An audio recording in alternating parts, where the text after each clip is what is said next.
been. This is not a Christmas. This is not a Christmas song. This is not a Christmas. This is not a Christmas song. This is not a Christmas. This is not a Christmas song. This is not a Christmas. This is not a Christmas song. My neighbors compete to see who can put up more blinding lights. The kids all wish away the month 'cause they want presents in sight.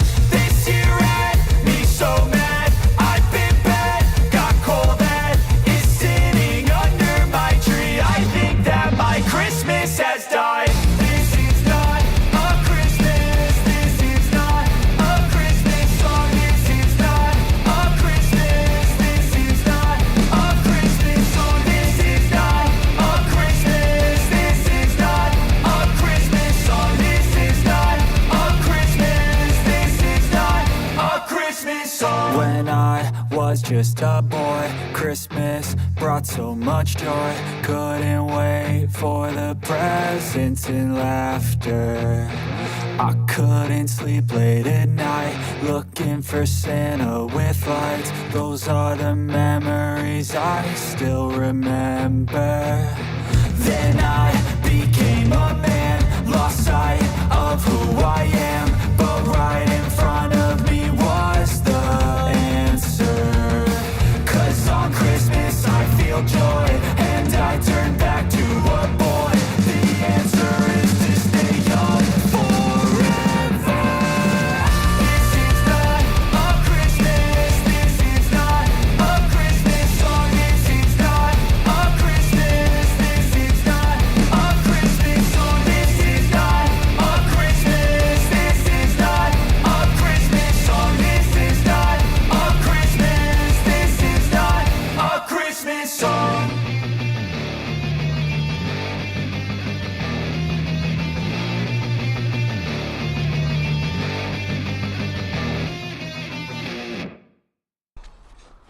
Which one of you did that? Hey, hey, hey. How we Good doing? evening. Good evening. How I'm we good, doing? thanks. Right, so we're back. It's hot on the heels of last night's what I thought was quite a philosophical discussion, maybe even a tad deep, but I did enjoy it. I can't stand shallow conversations. Honestly, I mean, if you're going to talk about something, if you're actually going to expend the energy in conversing with someone and putting up the brain power and all this kind of stuff, then at least talk about something that's, I mean, interesting. I mean, I don't watch TV, so I don't. Well, I do watch a lot of TV, but I don't watch mainstream TV. I usually, Yeah, I know what you mean.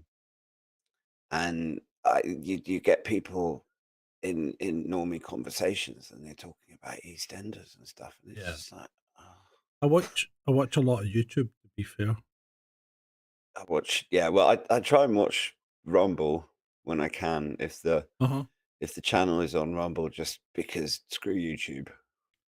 Well, yeah, being on YouTube, Well, yeah, but I mean, we all know that they're the beast. yeah, but I mean, Google went from "don't be evil" to be as evil as absolutely possible, and then lie about it. yeah, they kind of did. But I'm going to shut up, or we'll get the channel banned for Christmas, which would be bad. So, well, actually, I need to reapply for monetization because apparently my time's up. In fact, this whole week it's like I've woken up in a different kind of world because things have happened all week that have been quite good, you know? I mean, I won the lottery on Tuesday. Wow. Well Yeah, £3.40.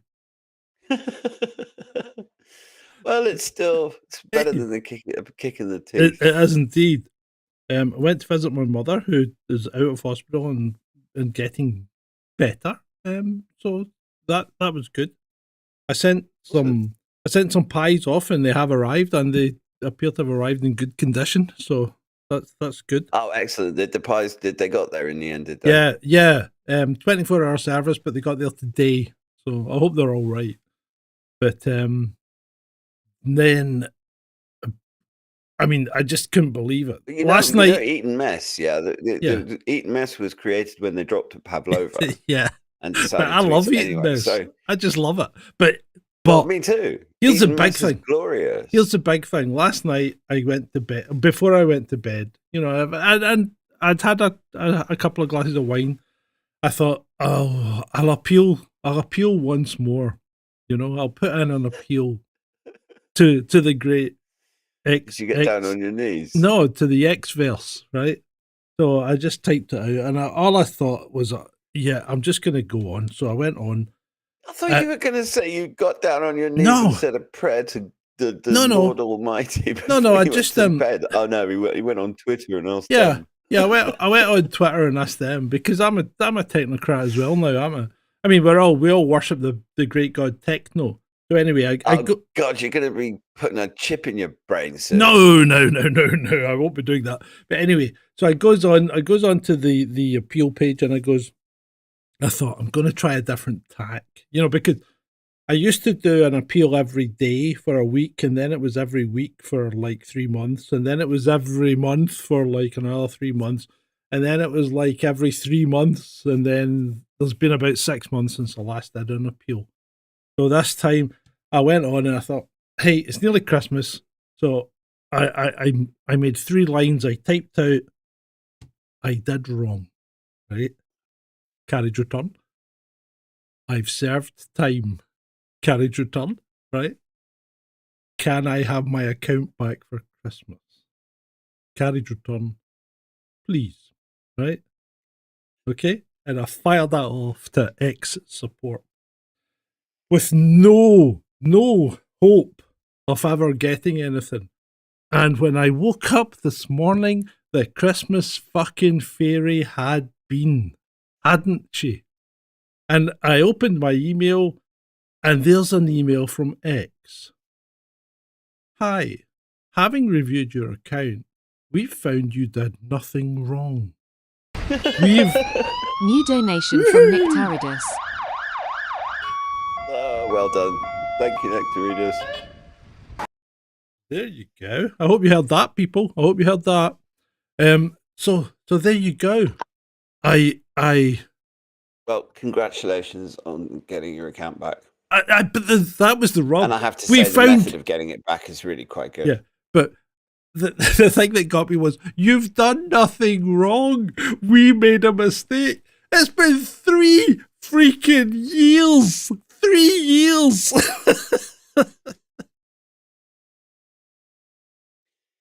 Yeah. Well, maybe the person who didn't like you got sacked or something. Who knows? Well, yeah. I mean, it's, to be honest, you can say what you like about Musk. I don't necessarily trust him. I do think he's a technocrat and all of that stuff. But at least we have somewhere that is mainstream. Well, not mainstream, but mainstream in terms of reaching lots of people, that we actually have a voice. Yes, there's shadow banning. Yes, there's all of that stuff. Yeah. But it's still, and when you have Musk, I mean, because if we're going to start the show, we might as well start it with Musk tweeting in support of the AfD in Germany, which has sent the entire German political class into a freaking tailspin. Germans need to chill out, mate. They really do. Well, it's the German people are fine. I mean, if you know it's the same as here. If you talk to any British, Scottish, Welsh, Irish person on these benighted dystopian islands of ours, they'll all pretty much agree with you on not necessarily everything, but on the fact that our dear leader Keir Starmer is the CUNT. I mean, there's like there's more people that think that than what voted for him, and it's the same in Germany. I mean, I've spoken to German friends, and the opinion that they have of Scholz is just, I mean, but it's the same in France. It's the same in Holland. You should hear my stepdad go on about the Dutch government. Yeah. I mean, he's firmly in the Nexit camp. He's like, no, we need to be done with the EU. We give them too much freaking money. See, this is the thing. Right, I'm going to have to take that off. I'm roasting. But this is the thing that gets me about all these Brexit people, you know, the the anti-Brexiters, the rejoiners or whatever you want to call them. You ever been? It's as if they've never been to France or Germany or Holland or everything, because every country in Europe is very nationalist, really, especially France. Everything. I mean, thing they is- talk about going into a British supermarket and not buying stuff with a Union Jack on it. Try doing that in France, i.e., buying something that doesn't have a French flag on it, because everything's French. Produce of France. You'll get one or two things from Spain, like a grapefruit or a pamplemousse, as they say, or or a nectarine or something. Pamplemousse. The secret of speaking French. What's nectarine in French? I'm not a nectarine. The secret of speaking French is to give up at the end of every sentence. The thing is that particular, I mean, because in just full disclosure, I'm half Dutch, so I've voted to stay in the EU when the vote came up. Mhm. Because to me it just it was Yeah, it logical. made was sense, just yeah. going to get in my bloody way. Yeah. But at the same time, if a referendum was held again, I would vote for Brexit Yeah, well, purely on the basis of what I've Uh-huh. seen happen to the EU. yeah. Since, I mean, the way it was always going, but they've kind of the mask has kind of come Well, off Yeah. since 2020. Full And disclosure. Ursula von der Yeah. Leyen has got Oh. to be one of the most incompetent, corrupt, warmongering, toady sociopaths that I mean, Yeah, Yeah. full disclosure, I voted to leave the EU not because of anything particular that the people of the EU do or don't do, but I just found the whole thing a complete and utter waste of money, because the It whole is. thing is funded by EU countries, and it's basically propping up unelected officials. They're bureaucrats that are unelected. They're put in place by the governments that are part of the EU, but the European MPs that you vote for don't even make legislation. All they can do is say no and There's delay actually- it. They what's can't his even name? There's stop it. They can there's only an- delay it being implemented. Yeah. Well, there's an MEP. He's quite a young chap. I can't remember his name. I'd have to look it up. But he posts on. He does live videos. He has a camera on him because his whole thing is I'm going to explain to people how the EU works, and he's fantastic to follow because Yeah. he just, without ripping the shit out of them, he just rips them to pieces. It's like, this is how we vote. This Yeah. is how.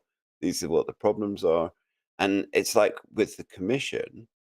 When the new commission is appointed, they don't even get to know who the individual commissioners are or vote for the individual commissioners. They have to vote for the entire group. So it's Mhm. basically, I mean, you got von der Leyen picks people like Kaka Kallas as, I mean, she's literally one of the most the least diplomatic people in the whole world. Oh, the as Finnish the bud. EU chief diplomat. No, she's Estonian. Oh, yeah. Aye. She's properly mental. Oh, she had. She's, yeah. I mean, she's one of those people Ah, that you but think, oh my small- God, do not give this person any power. small, teeny country, huge chip on shoulder.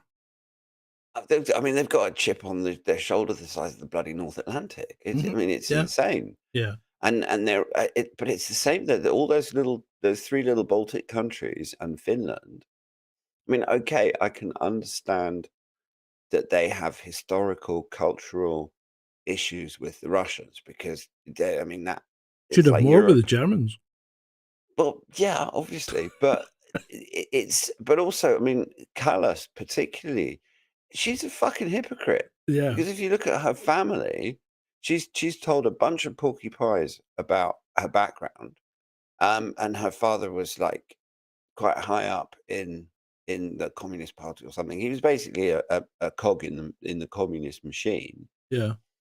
And I don't know. I mean, I've long thought that most European leaders, they must have so much Epstein dirt or Epstein-like dirt or Epstein's successor has dirt on them, whoever the hell that is. Or they're just straight up, they've been bought and paid for. Hey, question is what goes on in Europe, because it really is. I mean, it's a bureaucratic nightmare. It's a cesspit.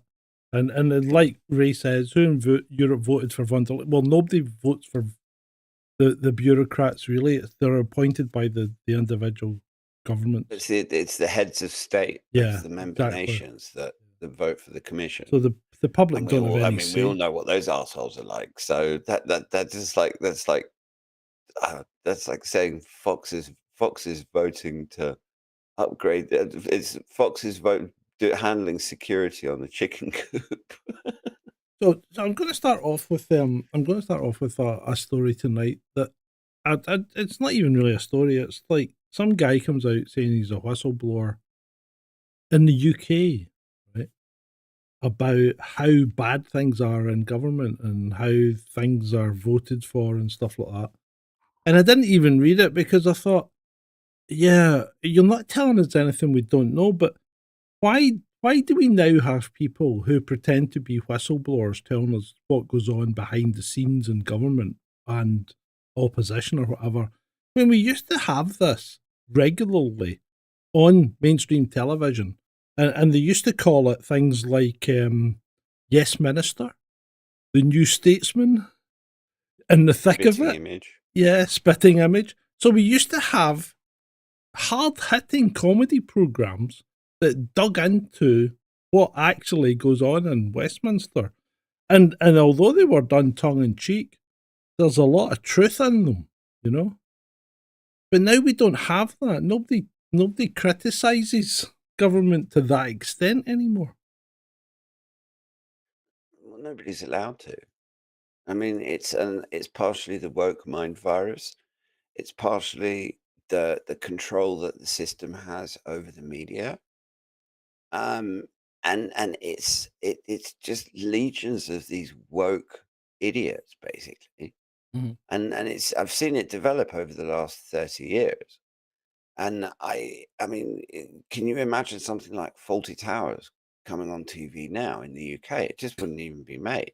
Don't mention And Faulty Towers, I mean, it's Faulty Towers has got to be one of the funniest TV Yeah. shows that has ever been produced in the history of our species. But they all were all genuinely funny. But The they thing all is, I had mean, they had an underlying Yeah. social conscience, if you will, you know? And we don't The get thing that with me anymore. with Faulty Towers is that when your father's a hotel manager, the kind of it's it's sort of stories that he would tell us of things that he's had to deal with, and that, I mean, just John Cleese in his prime.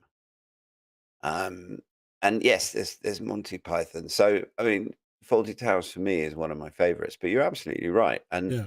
none of that. I mean, it's like the sketch in The Life of Brian, where what's his face, Eric Idle decides he wants to be a girl. I want to be a woman. No, you can't be a woman. I want to have babies. You Yeah, can't I know. have babies. I want to have the right to have Why, yeah, babies. well, why don't we just agree that you can have the well, right yeah, to okay. have babies, but you can't actually have babies? But nothing like that would be made now. No. I mean, and even the life, just everything in The Life of Brian, almost everything in Faulty Towers as well is not politically correct. Yeah. But then that's true of so much stuff. Well, I mean, even Only everywhere's Fools the and same. Horses. Everywhere's the same. I mean, yeah.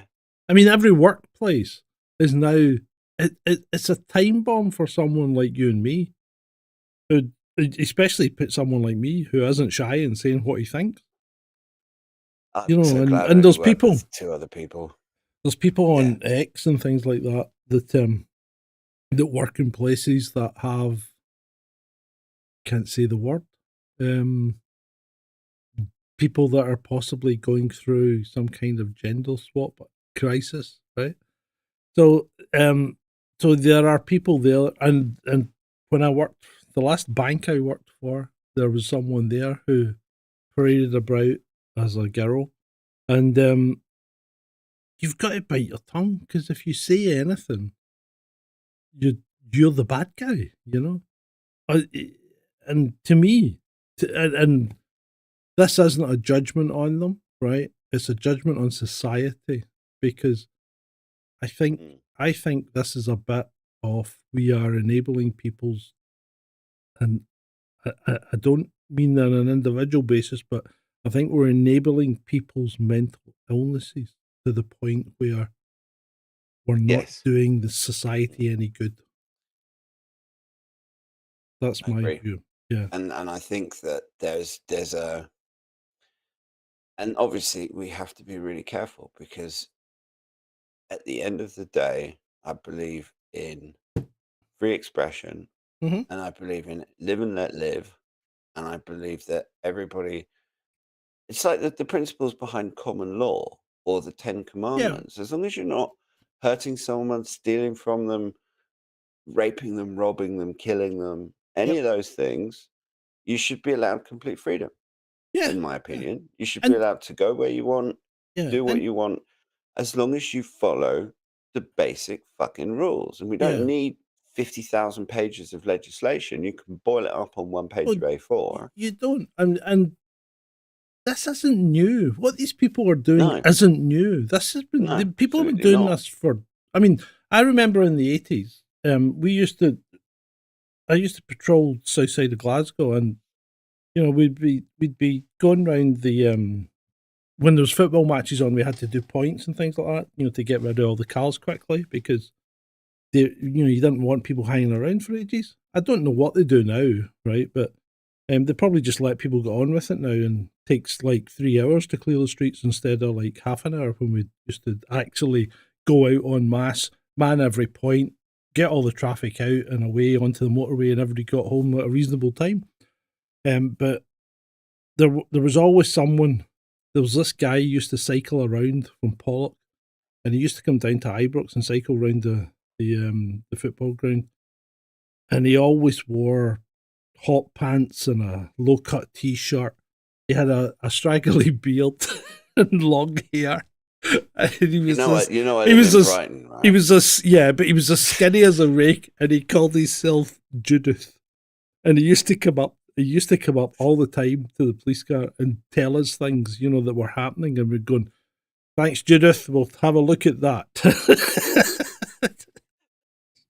I remember stopped that car one night. I stopped that. I mean, to be honest, What? it's like I said, I live in Brighton, and ever since I moved here, Yeah, which is you now have nearly your eyes a open. little bit more than 30 years ago, this is something Yeah. that to be honest, it's one of the reasons I love the town, because nobody bats an eyelid. Literally, I mean, there's like transsexuals, gay people, straight people, black people, white people. It doesn't matter who you are in this Mhm. town. Yeah. You can come here and you will find another group of people who have similar proclivities to what you do, and no, everyone else leave you alone. And Yeah. that's And basically, and to me, that's fine. that's the main thing. That's fine. It's only when certain groups start shoving it down other people's faces, down other people's 100%. throats. And It's fine. it doesn't matter what the group is. Yeah. I don't care whether it's Exactly. Jehovah's Witnesses Yep. or Hare Krishnas or transsexual, gender confused whoever's, Yeah. or I- gay people. Well, you got a good point there, because we moved into a house in Ayr once, and it was coming up on Christmas, and we used to give the neighbours cards and things like that. So I'd put a card through all the neighbours' doors, and the guy across the road was doing something on his. He was taking the moss off his roof, and the guy had been doing this for like 2 weeks, and I thought, what? How did he have the time to go up on his roof and take the moss off? Like scraping the moss off each tile, right? And anyway, I goes across with a card for him, and he goes, I hands him the card, and he gives it back to me, and he's going, "I'm sorry, we're I think Jehovah's Witnesses or Mormons or something." He goes, "And we don't celebrate Christmas." And I thought, okay, but just take the fucking card and put it in the bin, You don't have to give me a lecture on how they don't celebrate Christmas and I'm being a bad guy for giving them a card. Just take the card. It's like, Well, It's this like when is you get if you get a card through the post from someone you don't like, you're just gonna fucking take the card and put it in the bin, aren't you? You know, you're not gonna go and make a what's big issue utterly about it. absurd about the whole thing is that they're supposed to be Christians. I know. Yeah, but well, Mormons aren't, are they? Because they're almost like a UFO religion, aren't I they? thought there was some weird sect of Christianity, but maybe I got that wrong. No, Mormons. Right, Joseph Smith, the angel Moroni, came down to Joseph Smith and gave him the tablets of gold. Now Joseph Smith couldn't write, so the tablets were then transcribed by one of his mates. Yeah. Holy shit! So they're like Anunnaki Part 2. Yeah, kind of. Are they the guys that they're the? Is it the Mormons that had the no? Aye, who was Oh there? Christ! Who so was they're Doc Smith? basically just really was old Doc? Scientologists. Who started? Oh no, Scientology. Right. They're the ones. Scientologists. They're fucking the Well, that's UFO L. Ron religion. Hubbard, who was the failed That's sci-fi it, author. that's and it, he couldn't because- sell sci-fi books, yeah. so he decided to turn his sci-fi books into But he's- religion. Some of these sci-fi books are actually not bad. I used to like L. Ron Hubbard stuff, the Lensman series and things like that. But anyway, that's the one that's UFO religion because they came there. What was it they call them? They came with Xenu came to Earth with these people that are like souls, and they inhabit human bodies. It's just the whole thing's fucking less of bizarre. that. moving swiftly on. What about? Well, Brett Mate says, "What about Philip okay. K. Dick?" Philip K. Dick was Philip K. Dick didn't really have a religion, did he? But he believed that he believed what was it? He believed that we're living in a simulation, didn't he? He's good, yeah. Because he's the guy that says, "I would believe very we're much living in have a been- Oh, simulation." did He- you? It was. Xenu, I only saw it pop on my Twitter feed today that there's a Google scientist that they say that this quantum computing chip that Google's created. I have to look the article up to give you the exact details, but they actually suggest that the reason why this chip is working actually is evidence that there is theoretically a multiverse and that there are other quantum computers in the multiverse. I can't explain it to you beyond that. I know what you're talking about, and I did watch something from Sabine Ossenfelder about this, and she's very much against it, saying that it doesn't explain anything of the sort. And I It's quite also like Google, so I mean, Google's not exactly the most trustworthy source of No, information. they're not. I quite like Sabine. She's not right 100% of the time, but she's pretty good. She's got a good question in mind, and she has a German, so she tends to get it And across I quite mean- efficiently. Sure. And to me, the notion of a holographic universe is just as valid a theory as the notion of any other type of Mhm. universe.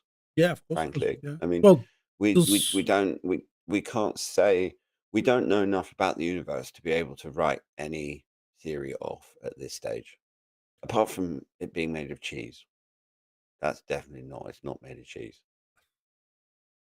Well, yeah, it should be. okay, it should be made of cheese. Right, right, okay. What shall we talk about? I have now? been drinking this evening, just so you know. So Germany, let's stay with Germany since we started talking about Germans. Terror attack in Germany at a Christmas market. So I saw a video that looked like a car playing Skittles with people, which obviously I'm not going to show you. But I don't know if that was buying up to date or not. I don't know if that's the actual incident because you've got to wait. I've seen the same video, and to the best of my knowledge, it is. Right, so you've got to wait until things start to appear until you find out what's actually going on. And I'm not jumping to any conclusions. It's just it's a horrible thing to happen. What 5 days No, before Christmas? thoughts and prayers with the families. Exactly. It's awful. And the only thing that one can say about that right now is Mhm. just condolences to anybody involved, not just the families of the people who may have been killed or injured, Mhm. but also just witnessing that. I mean, Yeah. I'm not sure if you've been to those.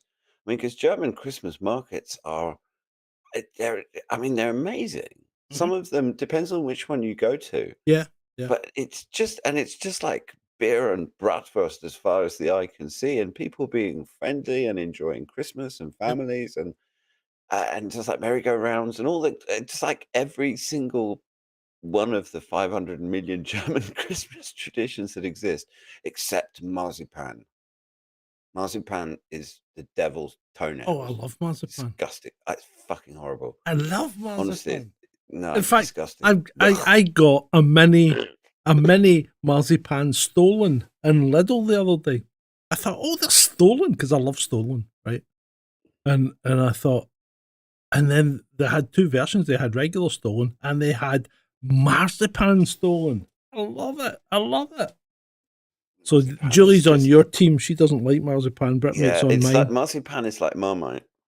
It's Yeah, it probably is. Yeah, because my you wife either hates love it or hate marzipan. it. I mean, to me, there's nothing that ruins a sweet treat faster than marzipan. It's Oh, just yeah. like, why not just give me fucking sulfuric acid in a glass, or You remember? just bake a really nice cake and then poo all over it.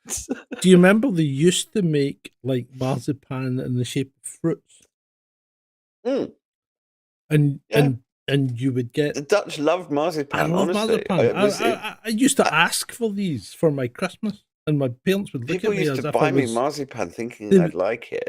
but my parents would look at me and kind of shake their head as if to say, "What have we raised here?" You know, when I asked for marzipan treat. But hey, No, just I love it. it's the devil's nonsense. No, I love it. I love it. I love marzipan. But again, as with everything on this show, I'm entitled to my opinion. You're Mhm. entitled to your opinion. We're not advocating anyone go out and hurt people who eat marzipan. So live and let live, yeah. Yeah. Nick But the Nick point Taridis being, has made a comment about potentially the driver, but I'm not going to say anything because I don't know. I don't know. given the current climate in the UK Yeah. specifically, and given that we're broadcasting live on YouTube, we have to be really careful Oh yeah, I with suppose so. what we say. And Um, also, I think it's the done thing, because right now our thoughts should be with the victims. yes. And also, I mean, just in a broader sense, without speculating about Uh-huh. the individual driving the vehicle, to Yeah. me, it speaks of a greater malaise in society that anyone of any culture, creed, race, religion, whatever, that anybody, any thinking human being would get it into their head to drive a Yeah. vehicle really fast into a Christmas market. I I mean, know. Crazy. what the fuck is wrong with humans in 2024? I, All of I, us. I I don't mean, understand. the amount of beastly shit going on in this world just blows I my mean, mind. I can understand, right?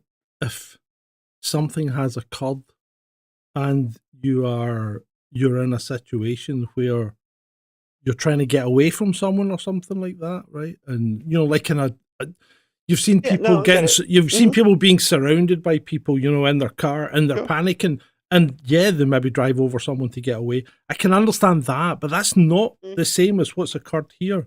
This is like a deliberate act, and it's just crazy. It's murder. Yeah, it is murder. It's basically turning a vehicle into a weapon Mhm. and directing it at a crowd. And Yeah, I mean, it's going to be used as a political football, because there'll be politicians. What'll be interesting to watch is what happens afterwards yeah. and who gets blamed. Because I'm still waiting for someone to say it was fucking Putin driving the vehicle. I was thinking about I might have to do a Should we meme. I laugh might have about to it? do a meme of that Oh, when good Jesus. we go off air, Yeah. of Putin driving a Chevy or something. One of those big Russian cars. Yeah, because Yeah. it's just But that's how absurd things are I in think the it's too West early for that right meme, mate. now. I really do. Right now. I really do.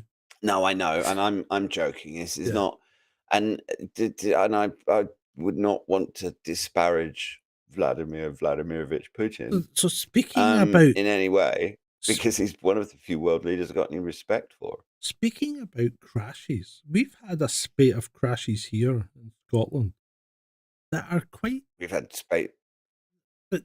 not Yeah, strange as such, but weird in that we've had 3 double-decker buses lose their top deck by the drivers going under railway bridges, right, at speed. I mean, we've had people seriously injured. We've had people in hospitalized from it, right? And this all it comes back to me because I don't know if you remember the West Street bus crash. I think it was 1994, right? no. So what happened was there was a bunch of girl guides coming back from Butlins in Ayr, and the driver turned down West Street in Glasgow and drove through a 10-foot-6 high bridge with a 13-foot-6 high double-decker bus and decapitated 3 of the kids and 2 of the guide leaders and put another 13 or so in hospital, right? And I get called out for that because I was sitting in the house. You know, Jesus, that must have been horrific. yeah, it was horrific. I get called out. I had to go up to work because I was in the traffic at that time. And it was horrific. Just complete and utter nightmare. In fact, beyond horrific. There must Yeah. be. There's probably a better word for it than horrific. But we've had the But same what is, thing I mean, in happen. that particular case, was that deliberate? No, This no, was- it was I mean- the guy was used to driving a single decker and didn't take cognizance of the fact that his bus had broken down and he'd been given a double decker to go and finish the job, you know, because he'd taken them down and he'd come back and done some more work and then he'd had to go back and pick them up and he had to take a different bus. And it was a double decker. So that's, I mean, assuming that did that guy ever, did he, I mean, Oh yeah, no, I think mean, he was must in have been in bits. I therapy think, for the rest of his life. yeah, I think so. And the But same at the same things, time, the same things happened recently though, with 3 in 3 days. 2 in Glasgow and 1 in Kilmarnock. All under low railway bridges with double decker buses. What the? And every one of them's taking the roof clean off. It's not just went in, you know, as if the guy's gone, that bridge looks a bit low. No, he's just ploughed through it and taken the roof clean off with people sitting in their seats. Shocking. I mean, I've noticed a distinct deterioration in a lot of people's driving skills. I mean, Yeah. one of the most dangerous ones, which on the surface of it you wouldn't think was dangerous, is people not driving the correct speed limit Mhm. and either doing just literally trundling along at Way 20 too miles an slow. hour Yeah. in a 30 zone, or worse, doing 40 or 50 miles an hour on a dual carriageway. Mhm. And it's and also just don't even get me started. Yeah, I know. And People are, there's I mean, we've had one of the main roads in Brighton, the A27. There's been 2 accidents on that in the space of a week that essentially closed the road down for hours, blocking up traffic because it's one of the main arteries. And half the time it's people doing stupid shit, and you drive yeah. around and you see it happening, but that's not the same thing as driving at high speed into a Christmas market. I mean, what?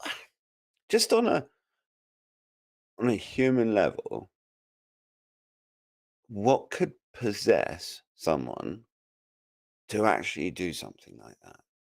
But then I mean, I struggle to understand like suicide bombers and things like that. I mean, Yeah, I you know. get so indoctrinated into a religion that you get convinced to I mean, strap a thing to yourself. I've But ran we haven't people actually heard down. about that many suicide bombers recently. I've ran people down deliberately, right?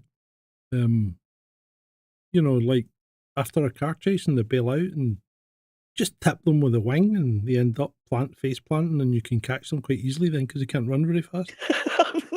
Yeah, you generally can. I'll just clip him with the side of the car when it. Yeah, but I mean, Fucking hell. it's all part of life's rich tapestry, isn't it? You know. But yeah, and Well, and yeah. I've crashed into other vehicles deliberately, because people are stealing a car and driving around a housing estate in the middle of the afternoon at 70 miles an hour. Then you got to stop that.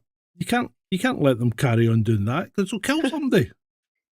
So you put them into a set of railings or something like that. I got my wrist slapped for that because I wrote off a police car, but I still stopped it.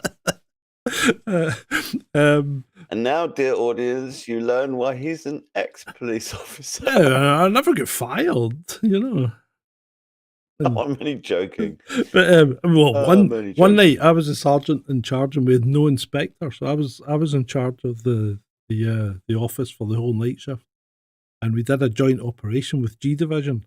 So instead of putting out 3 traffic cars to cover the whole of the south side of Glasgow, which was, when I say the whole of the south side of Glasgow, that's everything south of the Clyde, from the, not even the Gorbals, you're right up as far as, well, everything south side of the Glasgow, from Shettleston all the way across to the other side of Paisley, right? So we covered everything, 3 traffic cars, right? And we thought that was quite light. You might as well have said Gondor to Mordor. You know that, don't you? Yeah, but it's a big area. So anyway, instead of putting out 3 traffic cars plus a sergeant, right, which was me, which would have been 4 cars technically, we put out 6 cars. Or in fact, we put out 8 cars because I had one. The guy that would normally come out with me took one, and then we put out another 3 cars, and we double crewed them with the division. So we put out 8 cars because we were doing a targeting thing on stolen cars. And at the end of the week, we had arrested 15 people for theft of motor vehicle. Right, we had recovered £250,000 worth of stolen vehicles, and we had written off 3 traffic girls.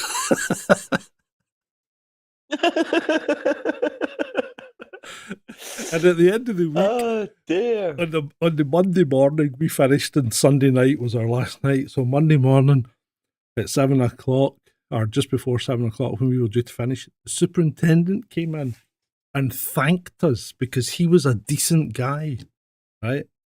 He was a decent guy and realised that we were actually going out there and arresting real criminals.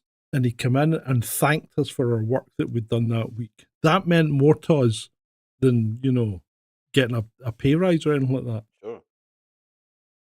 Well, this is what a lot of people in authority don't understand. But it's also one of the issues that I've got with the world generally. I mean, certainly the parts of it that I've seen, Mhm. is a lot of people in managerial positions, the ones that are managing other people, they don't get into those jobs because they're competent managers. They get into those jobs because they're good at climbing over other people's faces and stabbing them in the back. Yeah. Yeah. And what you end up with is what we've got now in the UK, which is a top level of general management, whether it's ultimately the Prime Minister is a manager, his ministers are managers, Yeah. and it's like council leaders, they're all managers, and they're all bloody useless. Yeah, because of no experience of being on the ground level. Mm. It's like the police now. You can join the police now, and you can go on these fast track schemes where you're guaranteed to be like an inspector within like 3 years or something like that. So you've no experience, and suddenly you've got a shift of 30 hairy-assed guys that you're supposed to be managing, and you don't That's have bullshit. they don't have a clue. No. Whereas in my day, everybody, even the chief constable, started as a cop and worked their way all the way through the ranks. So technically, That's everyone. how. I mean, that's actually how I thought it worked. But yes, Well, it used to work like it's that, this not whole now. fast track. It's like, yeah, and it's. I don't know. We could spend hours ranting about this. Yeah, and I yeah. think this is one of the things that we'd probably agree about. But it infects. It's like everything else that we talk about that's wrong with the UK stems from this basic problem. Mhm.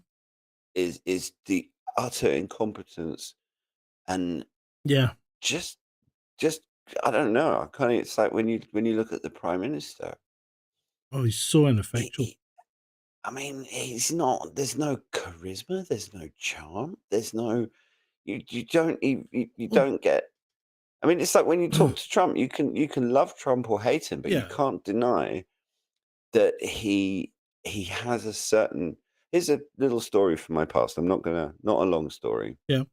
but I once had the honor of meeting Kenneth Kaunda, who is the Zambian president, and Mhm. he was. I mean, Zambia's a lovely country. It's got some of the friendliest people you'll ever meet. It's one of the very few countries in Africa where they've never had a civil war. They didn't even really have much of a fight for independence because the British had already decided they were leaving. And so the Zambian independence struggle So it came was about. it was it was Yeah. there was protests and stuff, and but at the same time, Kaunda he was in the sort of class of people like Kwame Nkrumah, maybe not who's the president of Ghana at independence, Right. and not necessarily quite world changing in that level, but the level of charisma that this man had. And he was one of those people. There's very few people that I've met in my life where you don't just see this person, but you can actually feel something radiating off them. Yeah. It's Yeah. it's very and you kind of get that a little bit with Trump. I'd imagine that if I met Donald Trump, I might have a similar sort of feeling to the feeling that I Yeah. had when I shook Kenneth Kaunda's hand. I think, and to be fair, I Starmer doesn't think have any of it. you can pick this up just by watching people. But if you think about it, people like Gaddafi, they had it. They had this kind of, Absolutely. this kind of Probably aura. Assad This as well to some extent. If sorry, not Bashar, then I, Hafez. I don't know. I haven't really paid that Yasser much Arafat. attention to him. Or maybe Maybe Putin probably has that Putin too. probably, yeah. But they have that kind of je ne sais quoi, that others don't have, and Margaret Thatcher had it. Mm. And love her or loathe her, You don't have the. she I had mean, that. if you look at people, absolutely, but even people, I don't know. You go back to Winston Churchill, And he was an evil Churchill's bastard. yeah, absolutely, but he still He had had that that force charisma. precisely, and this is the problem with evil is that sometimes because you imagine what Stalin must have been like in terms of Mhm. the kind of power or the other Yeah, German and guy, the with Austrian funny painter. moustache. Yeah, Mm. yeah. But then you look at our current crop of leaders, and we have Scholz, we have people like Rutte, Von der we Leyen. have von der Smelly, we have Keir Boring Starmer. Let's not even get started about the Irish wankers. I mean, look at what's his face? Anyway, I can't even. He's so I can't pronounce the unforgettable Irish that I people. can't even remember his bloody name. Yeah, The and I Taoiseach, can never pronounce them either. Michiel Martin or something. I have no idea. But then when you look at and okay, so Macron, le petit choupinet. But then there are charismatic leaders. If we look at France, I mean Marine Le Pen, for example, Mhm. or some of the AfD people are really impressive. I mean that Christine Anderson, that's an AfD MEP. Put the woman in charge of Germany, she'd sort the whole thing out in about 6 months. I mean, honestly, look at Farage, right? I don't like Farage. I don't particularly like Farage, but he's an I like excellent. Rupert Lowe more than I like Nigel Yeah, Farage. But Farage is an excellent orator. You Mm. put him in front George of an Galloway. audience. But Yeah. George Galloway, I can't No, I know you stand don't like George him. Galloway, but No, yes, I know you're you right. don't like him. You're right. But He talks a great exactly. game. Yeah. And ultimately, the thing about Parliament and politics and that whole thing is you need those kinds of, it's like Tony Benn, for example. Yeah. There was Yeah. plenty that I disagreed with Tony Benn about, Mhm. but I had masses of respect for him as a person and a politician, and he was someone that but we I, just don't seem to have the, that sort of political leadership anymore. what's his name? Fucking Starmer is he's the Labour version of John Major.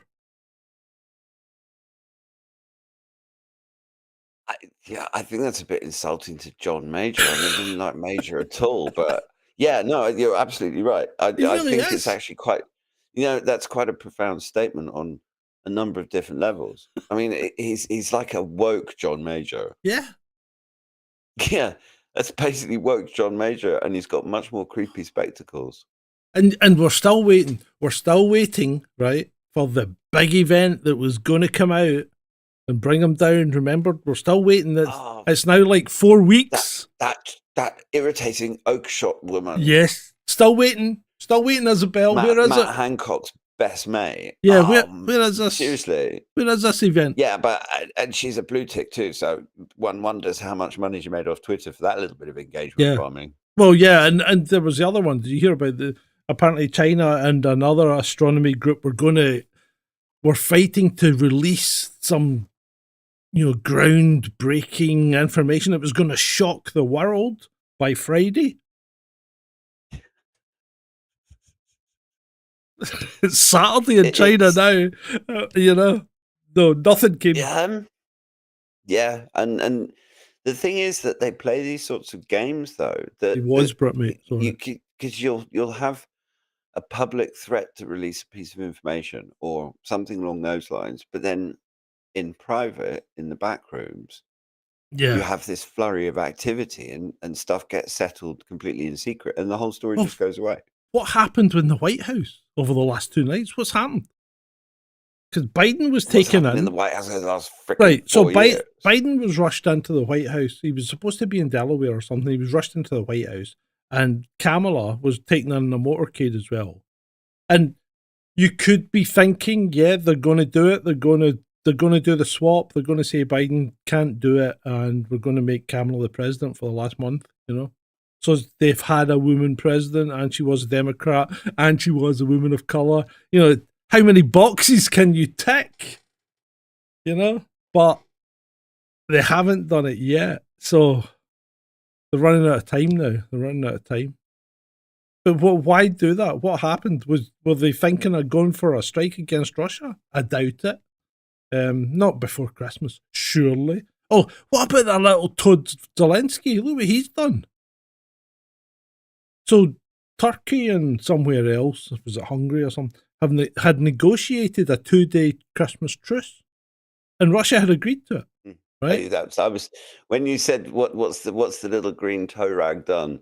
I was thinking, what, in the last hour, the last day, or the last week? Yeah. So the Christmas truce thing, it's so cruel. That was negotiated, and he said, "Niet."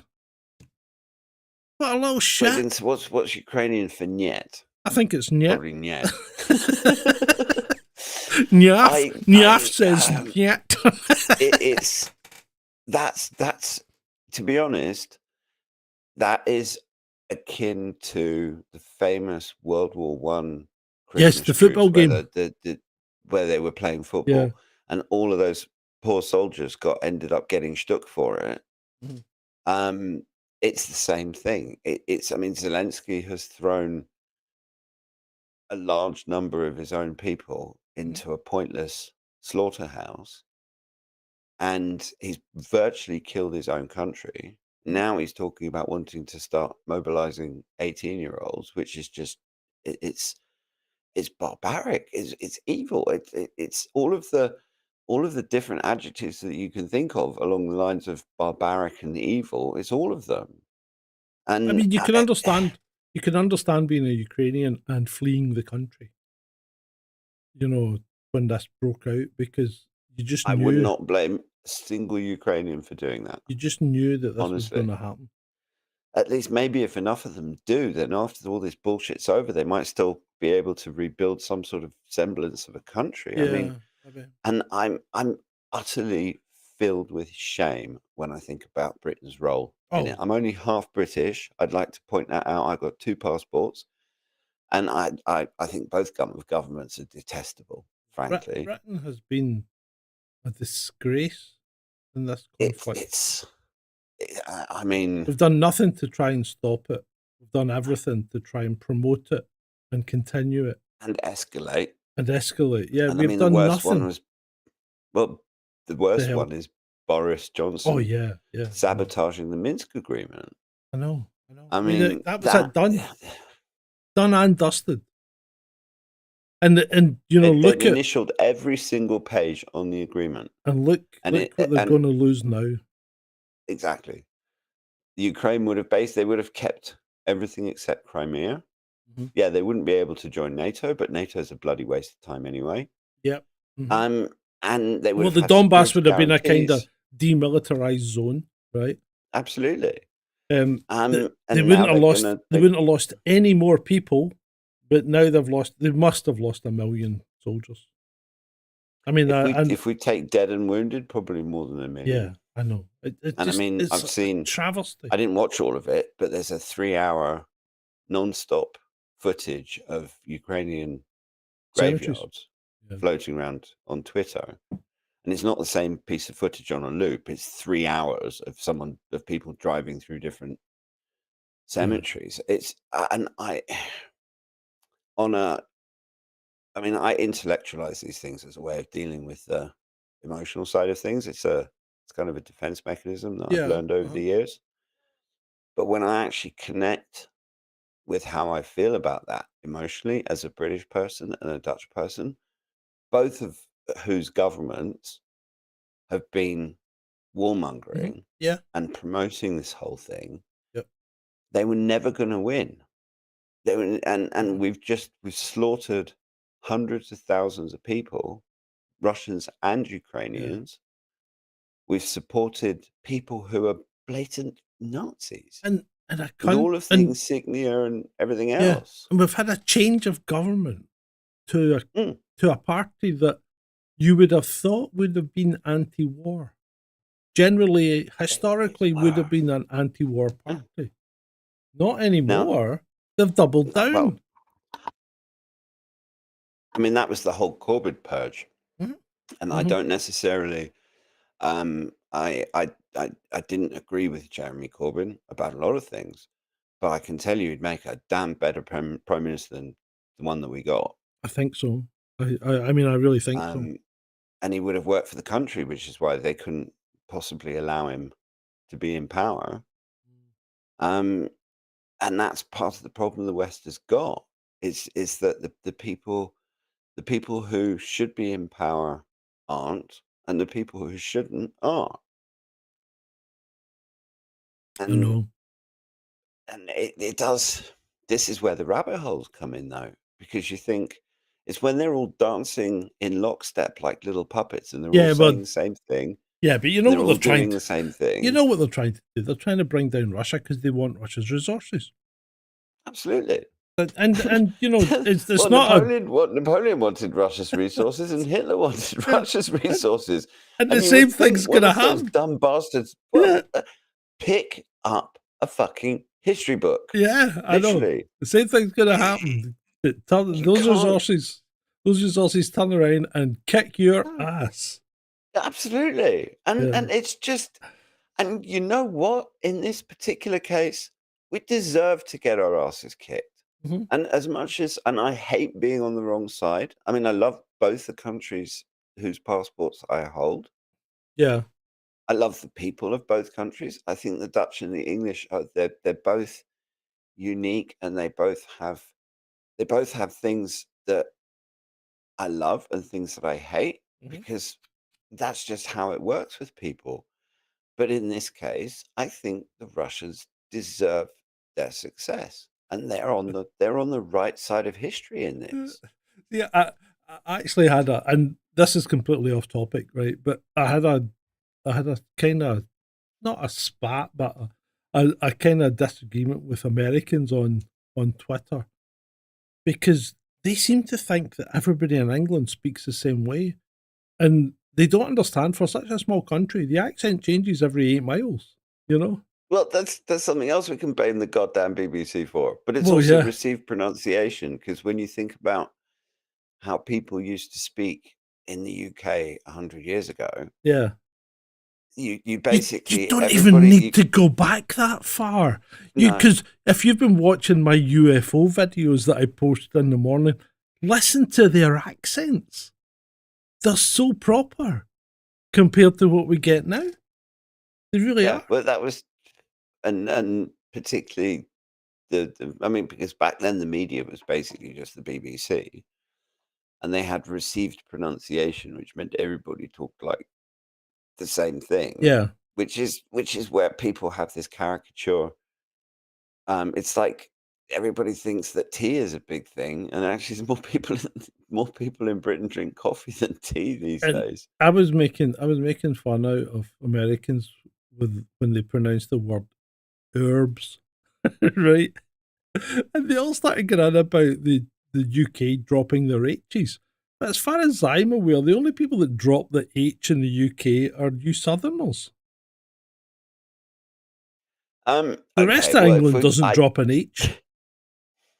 I once had a massively illuminating and interesting and entertaining day in a canoe on we were on the upper Mississippi River, and it was a work trip. Right. But I was with a guy who he was a former Marine, and one of the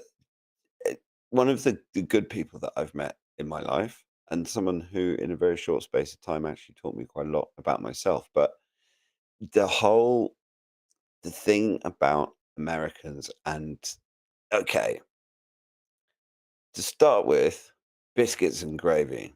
The biscuits are not biscuits, they're Oh, scones. scones, yeah.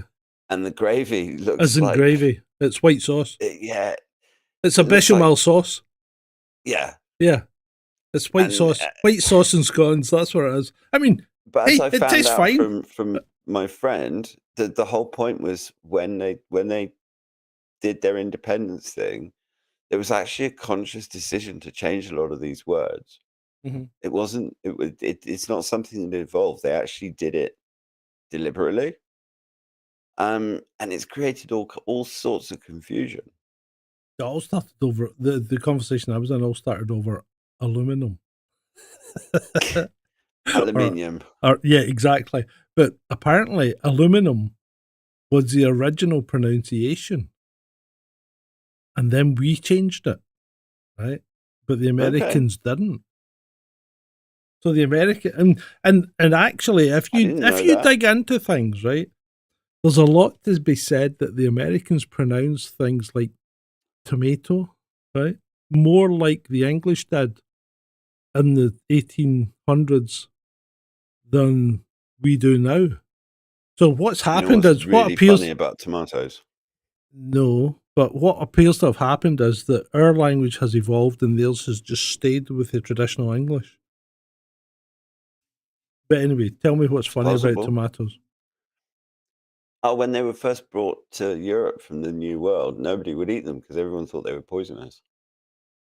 That's not that far off the mark, mate, because tomatoes are nightshades, aren't they? Are they? Mhm. Yeah, I think they are. Tomatoes and peppers and stuff like that are nightshades. And that's why things like New World nuts, a lot of people can't tolerate New World nuts. You know, like peanuts and... Are you here? Have you... Oh, it's gone! My little mate has gone. What's he done? My goodness. Well, Ed appears to have left the building. He's crashed, and in some style.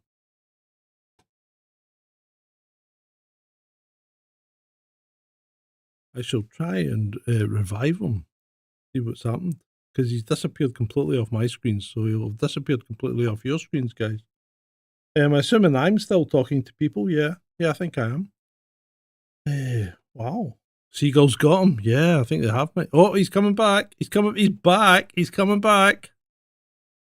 Right. Hold on. I think I might have...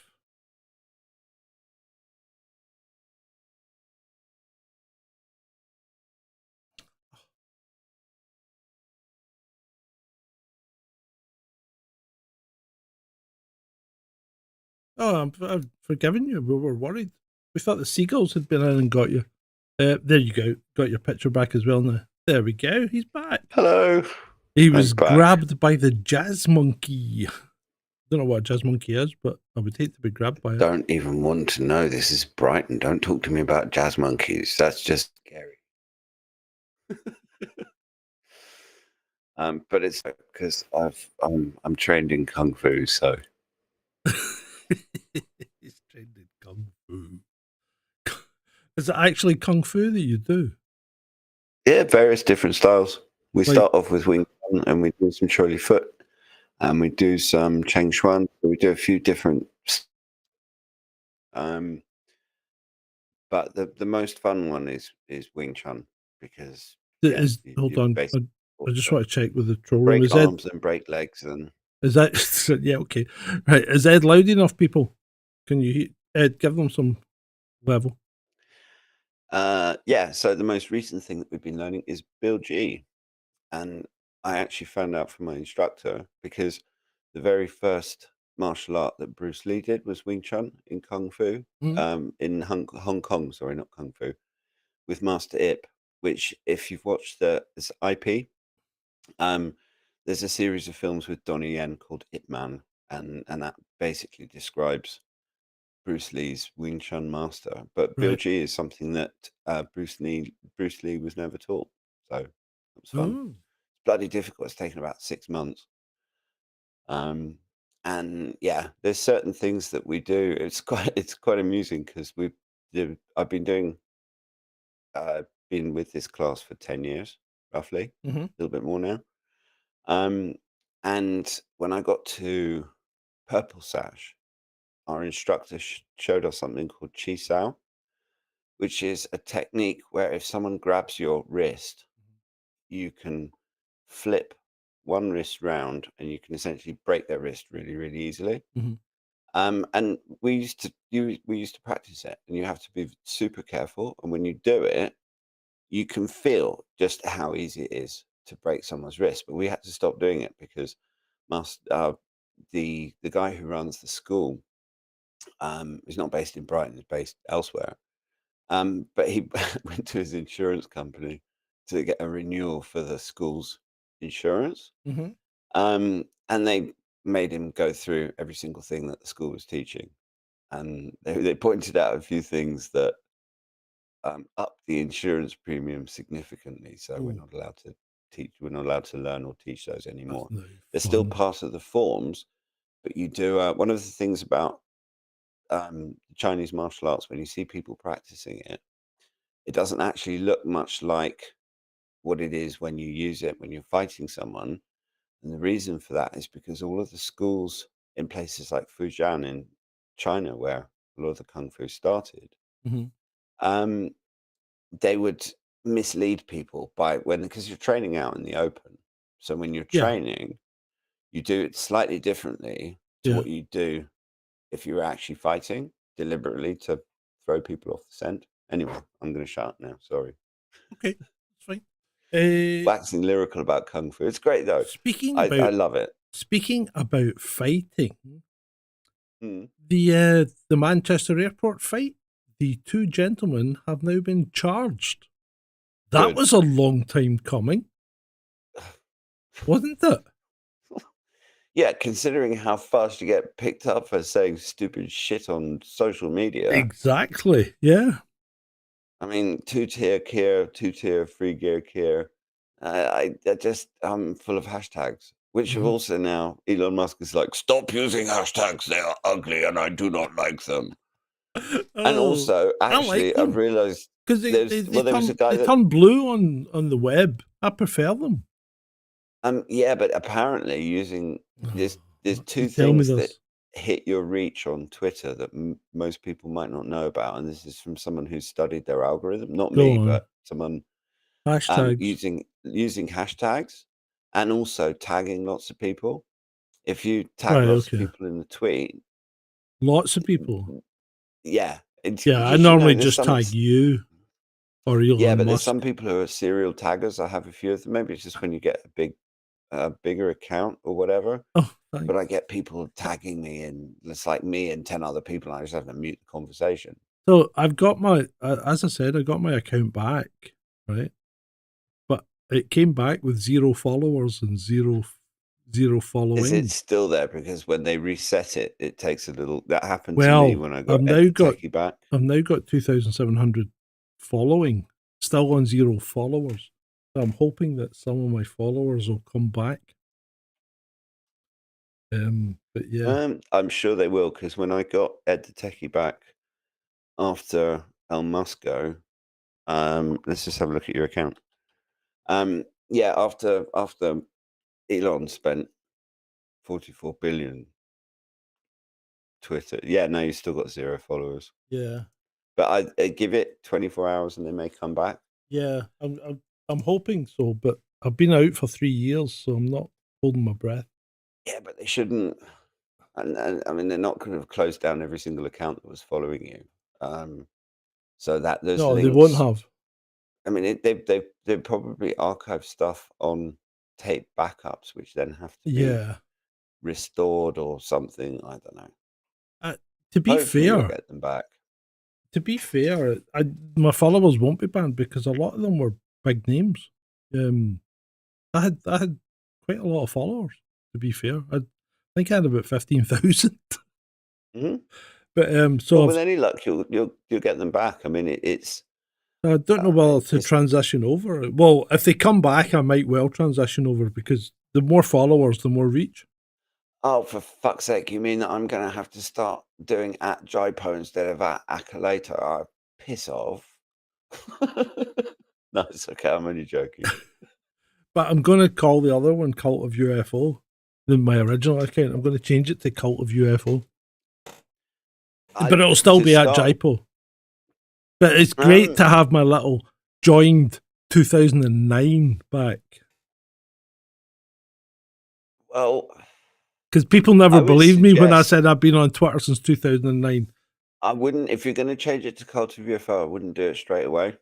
I'd go back on as yourself, so people who were following Yeah. you might remember who you are, Yeah. instead of just saying, why the fuck am I following this weird Cult of UFO person that I've never heard of? Hold on. Ray says nothing's showing under that name. At Jaipo.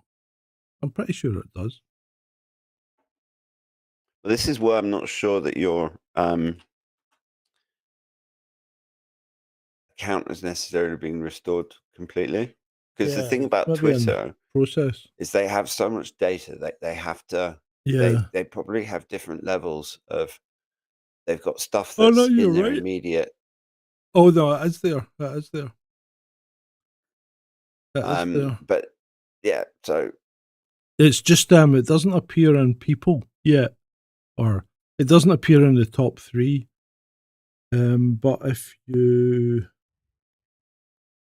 Christ Almighty, there's a lot. I just put the typos. bloody link in chat. Yeah, I put the link in, but I'm still. I am. You've got your account back, but it's probably not being completely restored yet, Yeah. because they could. I mean, they almost certainly have different indices for different levels of the system. So they'll have accounts in one index. They'll have another load of data of accounts that are following that account and followers and stuff. So just give Mhm. it time. Yeah. Yeah. I will do. Because anyway, Twitter X specifically said you'd done nothing wrong. So Yeah, I know. Mental, isn't it? Mhm. You Absolutely. did nothing wrong. It was our mistake. What? well, Right. Anyway, right. Let me tell you about the Irishman. And this comes from David Nolan, one of the friends of the channel, as they say. So, stop, comment, pass. He's a good guy. Follow him on Twitter. So Irishman is in Dubai. Now, I'm not 100% liking this story, and I don't mean anything to do with you, David. It's the fact that the circumstances around it are a bit strange. So, Irishman living in Dubai gets a job in a dog groomers, right? I wouldn't have thought there'd been a lot of dog groomers in Dubai, but anyway, gets a job in a dog groomers, then becomes ill one day after working there for 6 months, a year, or whatever. Becomes ill and tells the guy that he's ill and can't come into work. So the dog groomer reports him as abandoned his job or something like that. Okay. So Dubai slaps a travel ban on him so he can't leave the country. And then eventually, after a couple of months and thousands of pounds spent, he gets a travel ban overturned and goes back to Ireland, where he writes a Google review of the dog groomers being a bit disparaging, i.e., he basically relates his experience as an employee of said dog groomer. He then goes on holiday, and this is his big mistake. He then goes on holiday to the UAE and gets arrested on arrival, right? And taken to Dubai, where he's been charged with slander of the dog groomers for the Google review, right? So Yeah. he has now been released and allowed to go back to Ireland, but apparently he may have to go back to Dubai to face court again in January. I, at this point, would be going, I'm not fucking going anywhere near Dubai again, ever. Wouldn't even fly over it. No, I wouldn't. I wouldn't go near Dubai. I mean, The thing let's face is that it, this is- I have never been to Dubai or the UAE, and I don't think I ever will. And I don't think I'm really missing that much, So it's gonna I think I change my could live answer. quite comfortably without ever going to those two countries, because if you end up in a Dubai prison, I'm pretty sure that's a fucking hellhole. Especially as a white thing man. is, yeah, but the thing about that story Yeah. is it's unfortunately not uncommon. I mean, I'm at Yeah. this point. I mean, there's people that have been. I can't think of any examples off the top of my head, but you see them flash across the news where Listen, mate. Westerners fall afoul of. Yeah, you're right. And It's people in debt. It's like it's a criminal offense to get into debt in Dubai, Yeah. I think. yeah, And it's any kind of sexual activity, you can get into all sorts of trouble. And yeah, I it's mean, like and Japan's just as bad. You got to be very careful in Japan, because Japan's got a 99% what do you call it when you clear up a crime? conviction. No, not conviction, but Japan's got a 99% detection rate for crimes, right?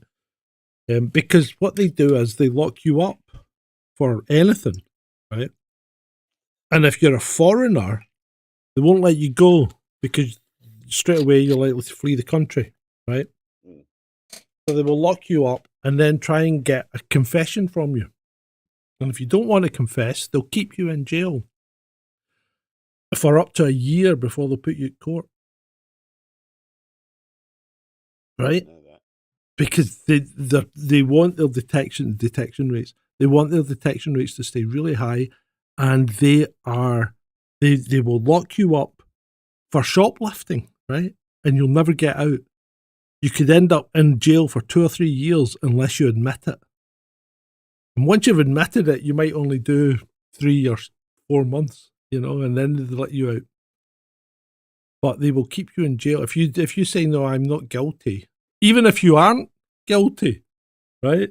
They'll keep you in jail for as long as they possibly can, so that they can break you, which is a bit like what Starmer seems to be doing with these people that's used hurty words on Facebook, which is not right. Thank you, Yazzie. But yeah, I remember watching a film called Midnight Express, and it really put me off visiting Turkey, even though I had never any intention of smuggling drugs. I've never felt the need to go to Turkey after watching that, because I do not, under any circumstances, want to end up in a Turkish prison. Just did not No, look nice. Did not look No. nice at all. no, it really doesn't. I mean, Woo, Kofi! and Wow. the thing is that Why's Kofi not? Did you just drop me 30 quid, Red Eye? You dirty little man, you. But Coffee Bot has said you've just dropped 30 quid, but nothing came up on screen. Are you up to? If you're going to make a donation, make sure you're up to the current time. But if you have, thank you very much, Red. I really appreciate it. But I always appreciate you guys. You know that. Right. So yeah, that's very nice of you, Jedi. And also, the wine is a big hit. So oh yeah. Well, have you been drinking it? I was told not to open mine until. I had to open one. It looked too nice. Oh, cakes and postage. Thanks, Julie. Thanks. Sweet. You're so sweet. You really are. I haven't Thank had any. I've had the reds because. Are you using a mixed case as well, or? Yes. But one of my little personal Christmas traditions is that I always have wild smoked salmon fillets on Christmas Eve for dinner. Okay. And I've already seen one of the whites that is going to go perfectly with the salmon. So I'm looking forward nice. to that. No, I'm drinking Absolutely lovely of them. I'm drinking a jam shed tonight, Julie. I bought some wine and I like that one. I've had that from Sainsbury's.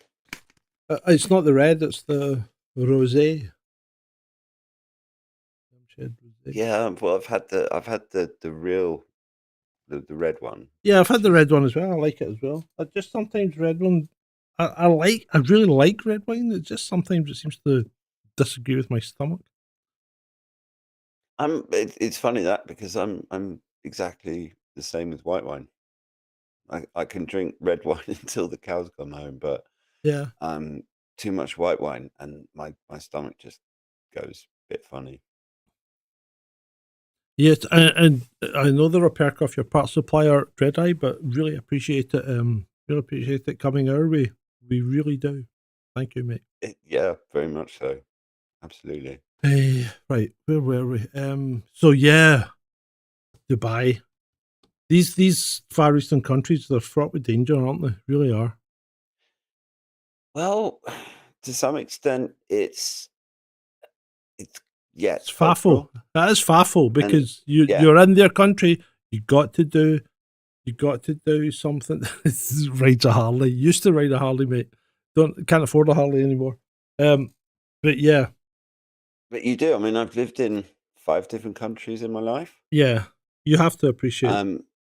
Absolutely. And the thing is that it's the rules. Sometimes it's like you take Holland and Britain, England, for example. These are 2 countries that are actually very close together. And you would think, when I was a little kid living in Africa, and we used to come, my dad would get a long summer leave, so we'd have like 3 months in the summer where we'd come back to Europe, and we'd do a little bit of time in Holland with the grandparents and in England with the grandparents, and then spend some time in Spain. And from that perspective, as a kid, Holland and England seem, apart from language, the main thing I noticed was lots of white people. Yeah. Until I was 11, crowds of white people were really strange to me. Yeah.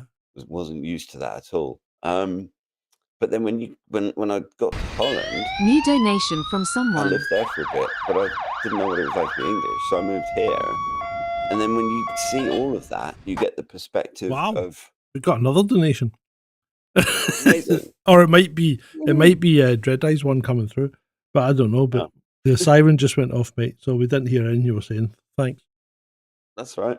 No, the point, and it's probably not even worth listening to anyway. But the point I'm trying to make is that every single country is different, and if you go and live somewhere, or even if you go on holiday somewhere, I mean, we get off quite lucky with holidays because the places that British people tend to go on holiday, like southern Spain or Greece, they're very used to having English tourists, and they Yeah. know how we behave, and they're They accommodate us. relatively tolerant of our various unique little ways.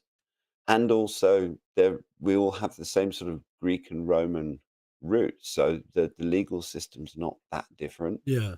When you go somewhere like the UAE or Egypt, I mean, I love going to Egypt on holiday, Yeah. and but I'm always extremely conscious of the fact that I'm not in a culture that is my own, and so you tread carefully. And okay, yeah, but you don't do something like that, and then be in a situation like that, and you go back and start slagging them off on Google, and then you travel somewhere that probably has an extradition treaty, and it's very I mean, the UAE and Dubai are pretty much like, They don't have ooh. extradition treaties, though, do they?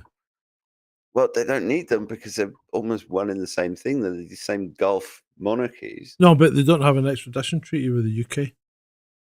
No, but Dubai. then, yeah. So But then you wouldn't think. I mean, it's just crazy. It's like who was the dog? The thing is that when you find out that the company, the person that owned the dog groomers, was probably some sheikh, yeah, and he's probably got some friend, and he's probably put a thing out on the sheikh network to say, "Watch out for this yeah. English person." Sheikh network.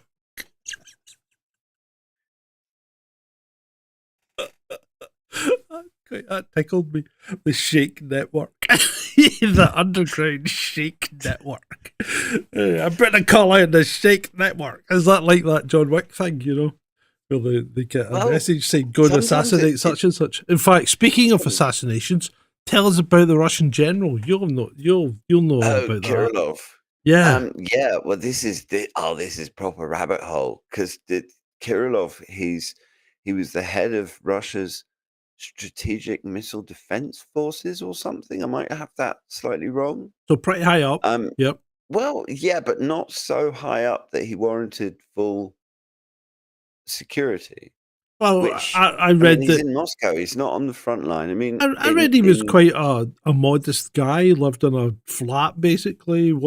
Didn't have a big security detail or anything like that, and just kind of lived as a regular, a regular Russian dude. Yeah, sure. I mean, he strikes me as he's not. Yes, he was in the military, but he doesn't strike me as one of those frontline yeah, people. But where it gets interesting is that he was a very significant figure in Russia who was talking about the biolabs that have been admitted to by Victoria Nuland yes, on C-SPAN. And that's connected with the current US administration and lots of nefarious shit that we probably shouldn't go into too much detail about, but everybody knows, and it's connected to the coup. yeah. Because he said various things about the coup that we're also not going to repeat. Oh, did for he? I fear of- didn't know about that. Yeah, no, there's some very interesting things that this guy has said. And the fact that it was him that was eliminated and not one of, because I mean, he's not at the level that has heavy security, or he maybe chose not to have security because he never leaves Moscow. And what happened, let's be clear, under international law is an act of terrorism. There's at least 2 international conventions which outlaw assassinations, effectively. But it's the fact that they chose him and not another general who was potentially just as high level in terms, because there's probably, I mean, we're talking about bashing my mic. We're talking about the military. So you've got different people at different levels, and a bunch of people at one level, a bunch of people at another level. And so they could have potentially chosen anyone on his level, who probably had similar levels of security, but they picked him. They which choose says him something. because he's an easy hit, though.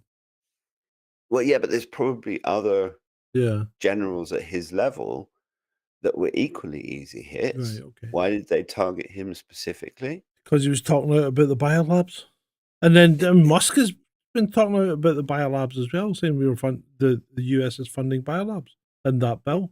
That massive Well, bill that's like longer than the Lord of the Rings that they tried to put through in 24 hours notice. I mean, what yeah, the fuck is that? That's just ridiculous. I mean, but that it's like blatantly obvious though to anyone who has half a brain or even a quarter of a brain. That you try and squeeze through a 1,500-page bill in 24 hours that nobody's going to ever be able it's to read. much more than 100 pages. I said 1,500 pages. Oh, 1,500. Yeah. Yeah, but that's the thing is that we're dealing with a unique administration. I mean, Biden's pardoned over 6,000 people last count, I think. Yeah. Which 8,000. and the average for previous 8,000. presidents is right. It's gone up.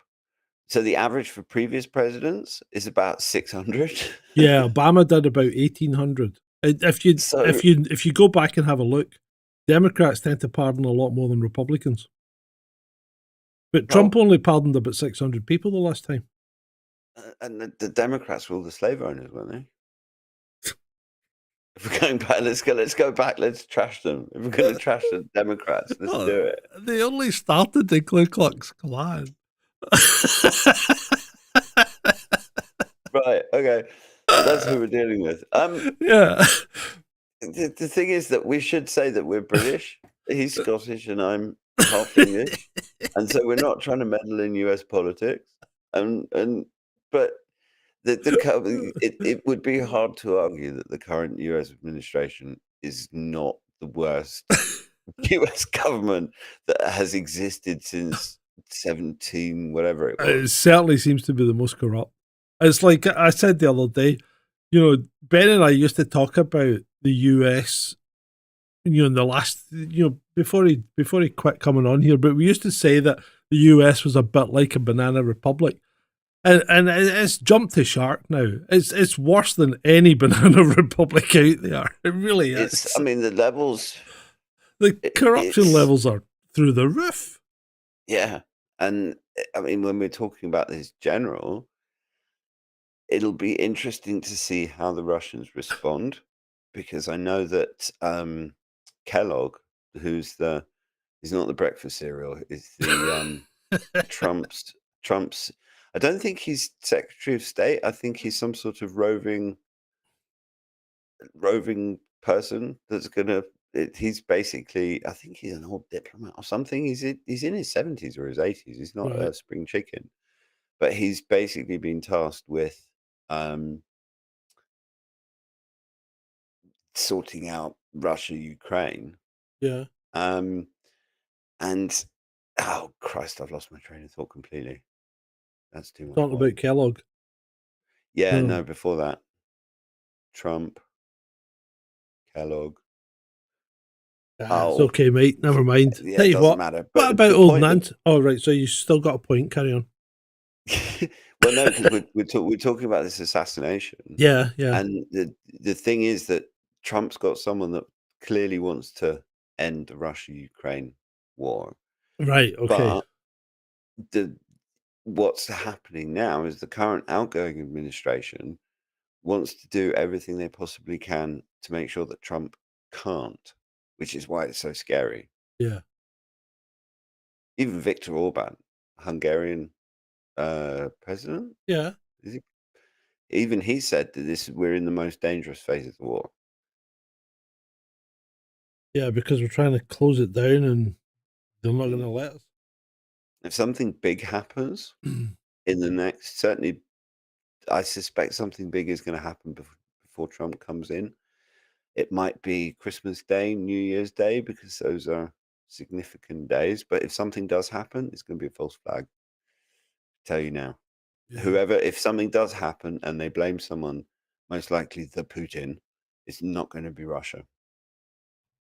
But no, that's what I was going to say, is that apparently there's been sort of back channel communication between Kellogg and the Russians, and the Trump team are saying to the Russians, look, just hold off. Don't start nuking everybody. We don't agree with this shit. We're going to put an end to it. As soon as Trump comes in, these attacks on these pointless attacks on Russia Uh-huh. with these ATACMS and Storm Shadows and all these other, it's like shooting blanks, that all that will stop. But in Yeah. the meantime, and then we have people like the dear leader Starmer and the dear leader Macron that are egging everyone on with, let's send troops to Poland and let's send peacekeeping forces. It's insane. And I mean, if you get NATO troops in Ukraine are going to die. It's simple. The Russians have said, look, if If you're in Ukraine, you're a valid target. yeah, if you send uniformed troops into Ukraine, you're part of the war and you're combatants, and we're going to kill you. Yeah. And they have, and that Oreshnik thing. People. I've seen some comments on Twitter about why is it called hazel, and it's not because of the hazelnut. It's because of the flowers, because the Yeah. flowers are kind of long and they droop Yeah. down. And when you see that bastard landing, that's exactly what it looks like, Yeah. just bigger and more explosive. Yeah. And I'm sorry, but make peace. Seriously. When your adversary has a weapon that you've got no defense for, that they can produce in massive quantities relatively quickly, only the heir to the throne Yeah. of the kingdom of idiots continues a war under know. those circumstances. So Gunky Fadget says Kellogg is sending in Tony the Tiger Battalion and the Honey Monster Brigade. Oh, Gunky, you need to meme that, bro. That's Seriously. very good. Yeah. Yeah. What was I going? Oh, Nancy fell over in Europe and broke a hip. That's almost Vodka a death. Nancy. Yeah, that's like a death sentence at that age, mate. Breaking a hip. I don't like to normally Agree say with me? disparaging things about people, but Nancy Pelosi needs to not be in the US government anymore. Well, She yeah, needs to not be in Congress. I think she's going to be dead soon because It's like Mitch McConnell. she's what 80 something. I'm Mitch surprised McConnell's Vodka like. Nancy had. What did they do with Mitch McConnell? Do they turn him off and turn him back on again? Because he keeps coming back. Have you seen that video of him where he's in the middle of Yeah. talking to a reporter and he suddenly stops? It's like, shit, we just have to reboot the Mitch. Someone press the button. We didn't get there in time. I mean, but it's this is when you look at the failing empire. We joke about the Roman Emperor Caligula, who Yeah, appointed yeah, his horse to the Roman Senate. I'm sorry, but if assuming we all survive, in a couple of 100 years, people are going to be laughing their tits off at this particular period. If normal comedy is allowed in a couple of 100 years, it's comedy gold. Literally, you'll have future Bill Hicks just they've got hours worth of material Right. laughing at us. Couple of 100 years will be the period of idiocracy. Yeah, I personally think that the catastrophe cycle stuff is right. So I think in a couple of 100 years, Be fresh brush. yeah, it'll Just wipe it all clean and start again. big bada boom. Bada boom, bada bing. Yeah, I was listening to something last night, a podcast about stuff like that, and I can't remember what it was because I sort of fell asleep during it. But it'll come back to me. 'Cause it's probably more a rabbit hole conversation, but it was certainly Yeah, but interesting. the thing about, if you notice with the all-ins and the rabbit holes, is that the world is so fucking rabbit holey that you can't really do an They're all-in blending. without skirting a few. You've got to, yeah. They're blending into each other. And I mean, I've been exploring rabbit holes for 20 years, since 9/11, Yeah, and seeing how it's changed and how over time more and more people are becoming open to how long? When rabbit did you hole actually? stuff. When did you actually come to the point that you started becoming? I use the term loosely, but when did you become a conspiracy theorist, or when did you start to come to the point where you believed in rabbit holes rather than disregarding them? About 6 months after 9/11. Really? As quickly as that? It mean, was. I I can't remember the exact date, but yeah. there was a point. I remember it. I remember the day. I don't remember the date, but I remember the day quite clearly because it was a Friday, and I was still having to go into the office 5 days a week. What And what my 9/11 day? colleagues. Or the day that Sorry. you became a the day you became No, a the day that I became a conspiracy right. theorist, and it was because I was bored at work, and my colleagues were. Oh, they'd gone off on holiday early on a Friday, and had to sit there for the afternoon just because I did back Oh, then. you were browsing? And I remember sitting there, and I think it was it Google? Yeah, it was Google. So it was early Google, back when Google actually told you things. And I typed into Google what really happened on 9/11, Yeah. and that took me to a website called whatreallyhappened.com. And from that point on, that was me down the rabbit hole. It started with I was 9/11, and then it was JFK. Because I mean, I mean, yeah. technically speaking, when I watched the JFK movie by Oliver Stone back in the 90s, Yeah. I mean, maybe that would be a. I don't necessarily want to say I was down rabbit holes for that long because I I was watched that film and I didn't research it afterwards. Whereas with mu 9/11, much later. that was when it all started. I was thinking about this, and I was much, much later. I was way but I must have been about 2006, 2007 before I started looking into this stuff because I remember there was a guy at work used to go on about this kind of thing, and he was a bit of a Fruit Loop because what he used to do is he used to run up fucking huge debts on his credit card. And then, and buy all sorts of shit like Rolexes and stuff like that. And then just bin the credit card and then move on to another one. Right. And I said, what the fuck are you doing? You'll ruin your credit score. He goes, well, they keep giving me credit cards and I'm just going to keep buying shit until they won't give me credit cards anymore. I goes, they'll put you in jail. And he's going, no, they won't. And he kind of was right. Because they haven't. They didn't. And I'm thinking, this guy's an oddball. But anyway, he started talking one day at work about the moon landings, right? And I'm like, look, there's a laser reflector on the moon. You bounce a fucking laser off it and you can work out how far away the moon is. So who put the laser reflector there? And he's going, yeah, okay. And I thought, yeah, I'm looking into this. And I looked into it and I'm thinking, hold on a minute. Let's assume there is a laser reflector on the moon, right? Which is fine.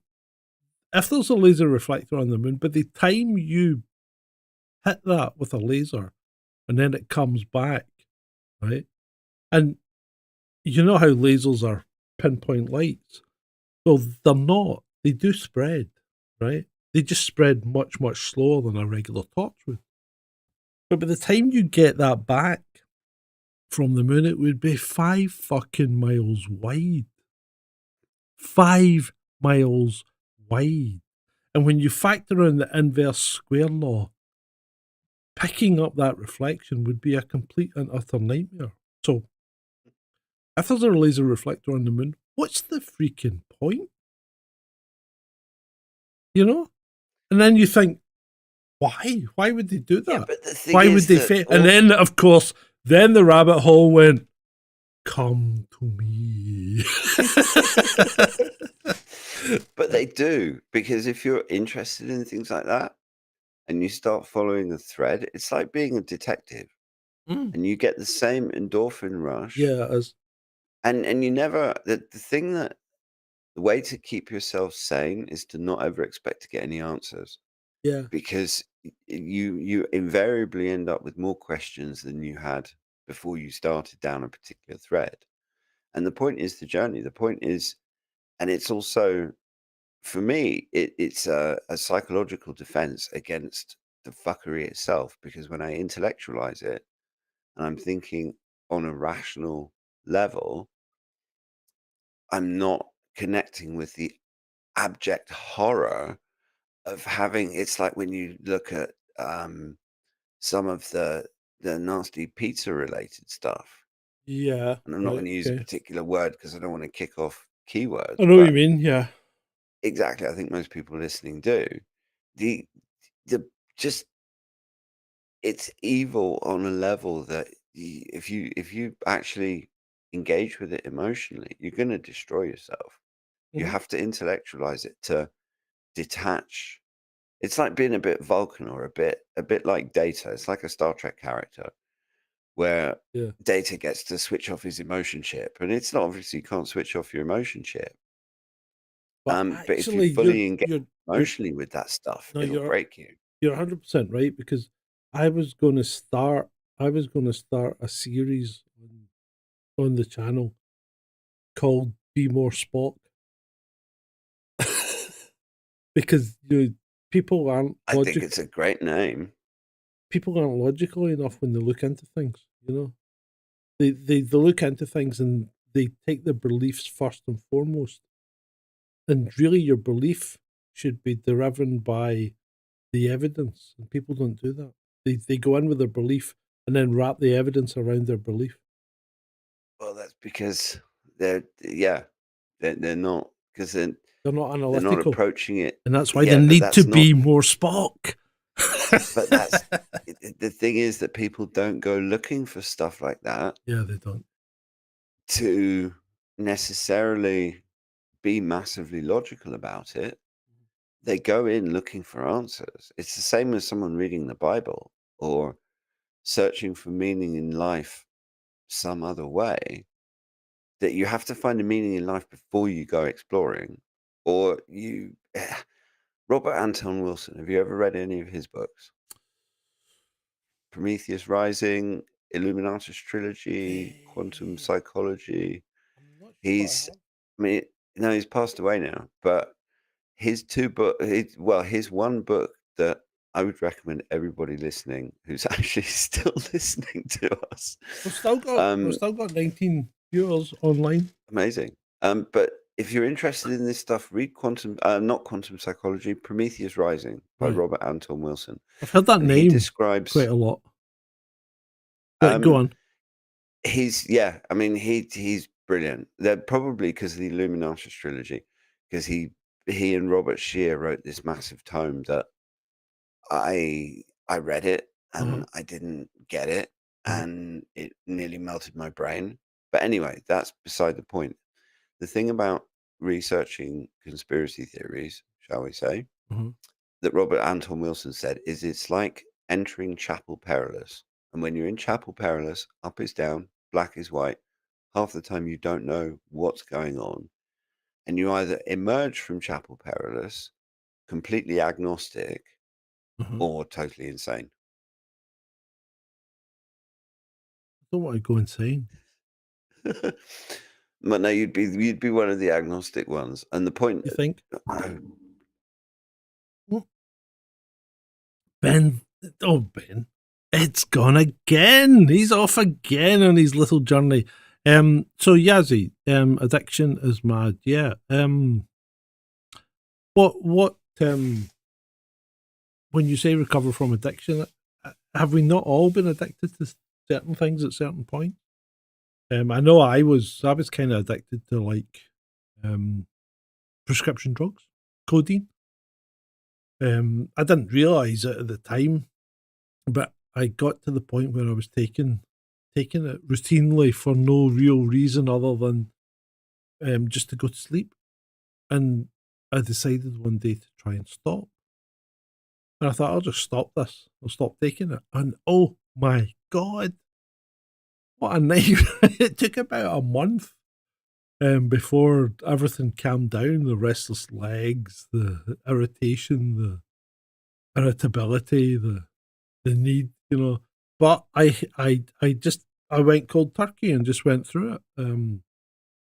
And my wife used to smoke many, many, many years ago, and she just gave up. And I'm firmly of the belief that for many drugs, the only way to stop is cold turkey. Weaning yourself off, in some respects, just makes the journey harder and longer.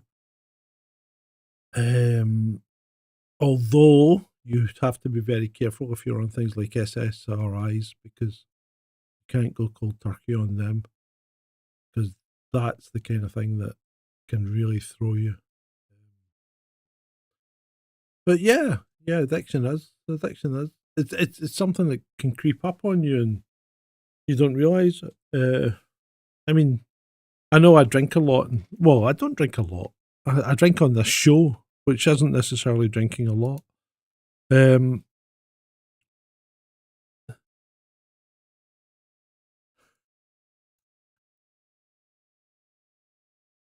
Yeah, but IT's not science, it's an art. Yeah, exactly. Windows is a CUNT, Yeah. Oh, and I would I switch. hate I would Windows. switch I to hate Windows. Linux. I would switch to Linux, but I like Photoshop. OS X. But OS X is um, OS X is pretty Apple.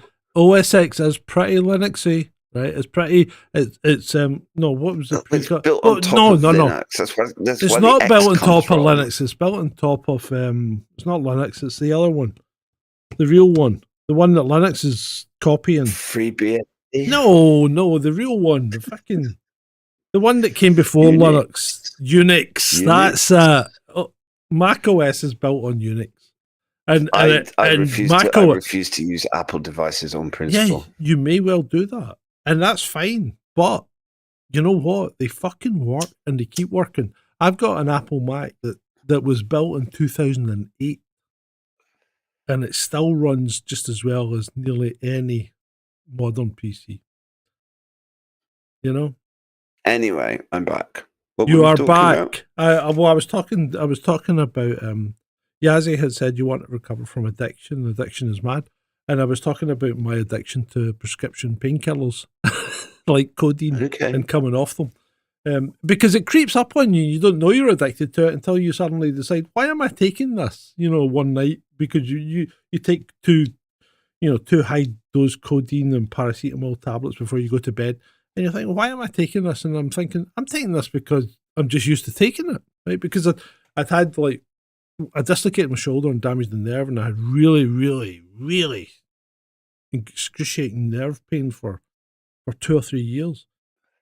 And I used to get high dose cocodamol, and then I decided that I was going to stop. And holy shit, man, I didn't realize the withdrawal that you go through when you stop taking just a regular prescription drug like cocodamol, Yeah, I've never, fortunately, touch wood. Oh, he's off again. Oh dear. This isn't going well. It's not going well for our end. I think when he comes back, I think we'll wrap it up. But yeah, because we've been on for nearly 2 hours, so I think we've done all right tonight. It's been great to have seen you guys, and I hope you've enjoyed it. I hope you've had a good time. It's not been as funny as it sometimes is, but there's been a lot going on in the world, but it's coming up to Christmas. And I really hope that you guys have a great Christmas and look after yourselves and visit your family and friends and have a generally good time. If you're alone, hit me up on Twitter. I'm happy to. Oh, he's back. Right, hold on. It's all right. I was just telling people that we're, I think we'll probably wrap it up anyway because we're getting near the 2 hours mark. Yeah. It's okay. You don't need to rush off. But what I was saying to people was, it's Christmas and reach out to people, maybe reach out to people that you don't normally reach out to if you want to. I'm not suggesting you need to bring a homeless man into your house. Which is something I got in a letterbox the other day. Would you take in a homeless man for Christmas? And I'm thinking, no, I wouldn't. I mean, don't get me wrong. Don't get me wrong. I'm not adverse to homeless people, but I'm not bringing one in for Christmas. No. Sorry. What do you mean he's not no. back, Ray? I can see him, and YouTube can see him, so yeah, he is back. Right. So anyway, that's only because when he comes back, I've got to copy his link again and paste him back in, but you should be able to hear him speaking. So Hatchie, that's a new name. I've not heard that before. Our children won't know in 200 years what we're going through. No, of course they won't. Of course they won't. I mean, our children in 50 years won't know what we're going through right now. And, Well, actually, it depends on how. No, hang on a minute, because. Well, no, when you think about it, it depends on how much of the digital record of what's happened over the last 4 years remains, like the blog posts, the Substacks, all of that stuff. I mean, yeah, but who's going to go speaking, back and read it? Well, historians will. I mean, imagine the goldmine of data that Twitter would be in 200 years if it's still around. Yeah, keep talking. I'm going to see if I can get a picture of someone. You ever seen the film Zardoz? If you think of the historical books that we struggle to interpret and understand, and you have one book that's written by one guy in the year 1372 about a particular something that happened, and you have one account of that person's story of something he saw in the sky or something that happened in a field or whatever it is. Yeah. But if the digital record that we're creating now endures on all those servers, if the servers are maintained and the databases are maintained, and there is a historical record somewhere on archives of everything that was tweeted about in the years 2020 to 2025, and future historians have access to that, then and you can and you can data mine it. I'll explain this in a second. Yeah. And you can see trends, and you could all do all sorts of funky linguistic stuff on the information. I mean, it'd be an absolute goldmine of course it would. Of course it would. For them, I mean, as I said before, I'm not convinced we're still going to be in the same state we are in 200 years. I think we might be back to the Stone Age, but that's just me being catastrophic. Yeah, so this. All right, I'm going to shut up now, being gloomy. This is a still from the movie Zardoz. Which, I know, Sean Connery. Yeah, have you seen that? Have you seen the movie?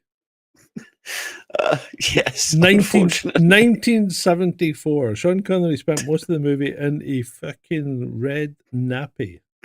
I mean, look at that. And black thigh-length boots. That's just ridiculous. It must have been. What I want to know is how much whiskey you had to consume to get through that particular dog shit role. But this is the 70s. This is when you and I were growing up, mate. I went to the cinema in Hong Kong and saw that live. It was a year after I was born. Oh right, so you're quite well. You're good. Oh, you're good. 12 years younger than me. Well, no, the thing is, and the thing with Connery is that everyone is like, "Oh, James Bond." But he fucking hated James Bond. Yeah. And he spent the rest of his acting career trying to get as far away from James Bond as possible. It in this. And then I think one of his last movies was actually the League of Extraordinary Gentlemen. Oh yeah, and I remember. It was the first time that he'd properly interacted. He'd done a CGI movie because the whole movie is CGI. Yeah. And the reports that I've read about it said he hated the film more than anything else because there was just nothing there to act to. Yeah. So Zardoz was a fucking 1970s sci-fi flick about a post-apocalyptic world in which a giant flying head went around dispensing firearms to the warring tribes to each other so they could kill each other, I think. And then basically, to cut a long story short, Sean Connery, discovered that Zardoz was an abbreviation of The Wizard of Oz. It was a book. So it was. I mean, the whole thing was a post-apocalyptic world, and it was just it wasn't. And Nick Torida said it was a nonsense, right? Or utter tosh, and it was, but it was 1970s utter tosh, which was always a good laugh.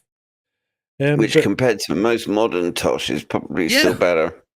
Yeah, yeah. So yeah, I've been going through a phase of watching 1970s science fiction, and some of it's pretty good. I mean, because you got to remember, one of the best science fiction films ever was a 1970s movie, and I don't mean Star Wars. Close Encounters? No, I watched that. I watched that the other day, but I'm thinking one of the best science fiction movies ever was Aliens. Not Aliens, Alien. Alien. Oh, yeah. Alien, the original. One of the best. Yeah, ever. no, hands down. Yeah. Absolutely. Amazing. And it's, I movie. mean, yeah. And it still stands up. It And does. Yeah. it's one of those rare sci-fi movies where the special effects don't let it down. If you watch the original Star Wars on a 4K TV, Yeah. the CGI is meh. Yeah, if but you watch Aliens nearly all practicals.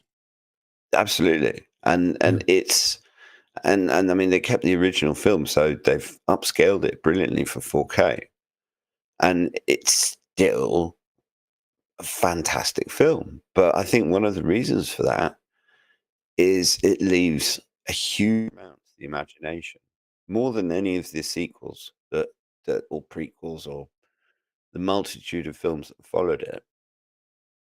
Yeah. They still tried to do too much. It's like The Matrix. It's another good example. With the first Matrix, there was a lot. It was almost like an 80% of the movie was in your imagination, and there was 20% that you were watching and you're fascinated by, and you had loads of questions about. It's like, what is this Zion that they keep talking about?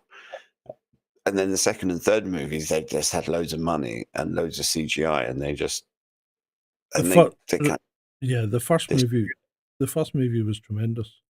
The other two oh shit, sorry. the other two were fairly poor. But Alien is a perfect exemplar of that.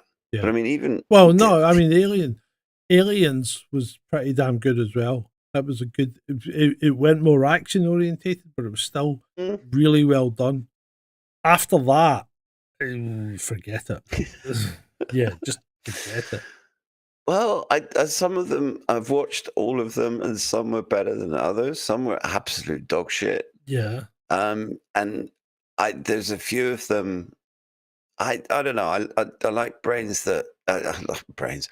I like movies that make your brain work. see the I like things Prometheus. generally that make your brain work. See Prometheus and what was the other one? The two Ridley Scott ones. Yeah, They weren't too bad, right? They No. weren't too bad. But see that Romulus one? That was shit. Absolute shit. I had a few moments where with Alien Romulus that I was kind of enjoying myself a bit, but the problem with those is that sometimes when you stand on the shoulders of giant, when you stand on the shoulders of a giant, you kind of have to be a bit of a giant yourself, and none of them have been. Yeah. That thing at the end was cringy. Cringy.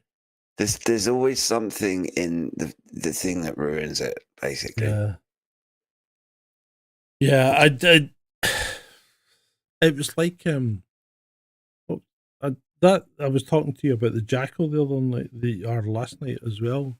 I really enjoyed the Jackal. I thought it was really well done. The Jackal TV series, and with Eddie Redmayne. And I'm not sure he was the right guy to play it, but he was okay. He was okay.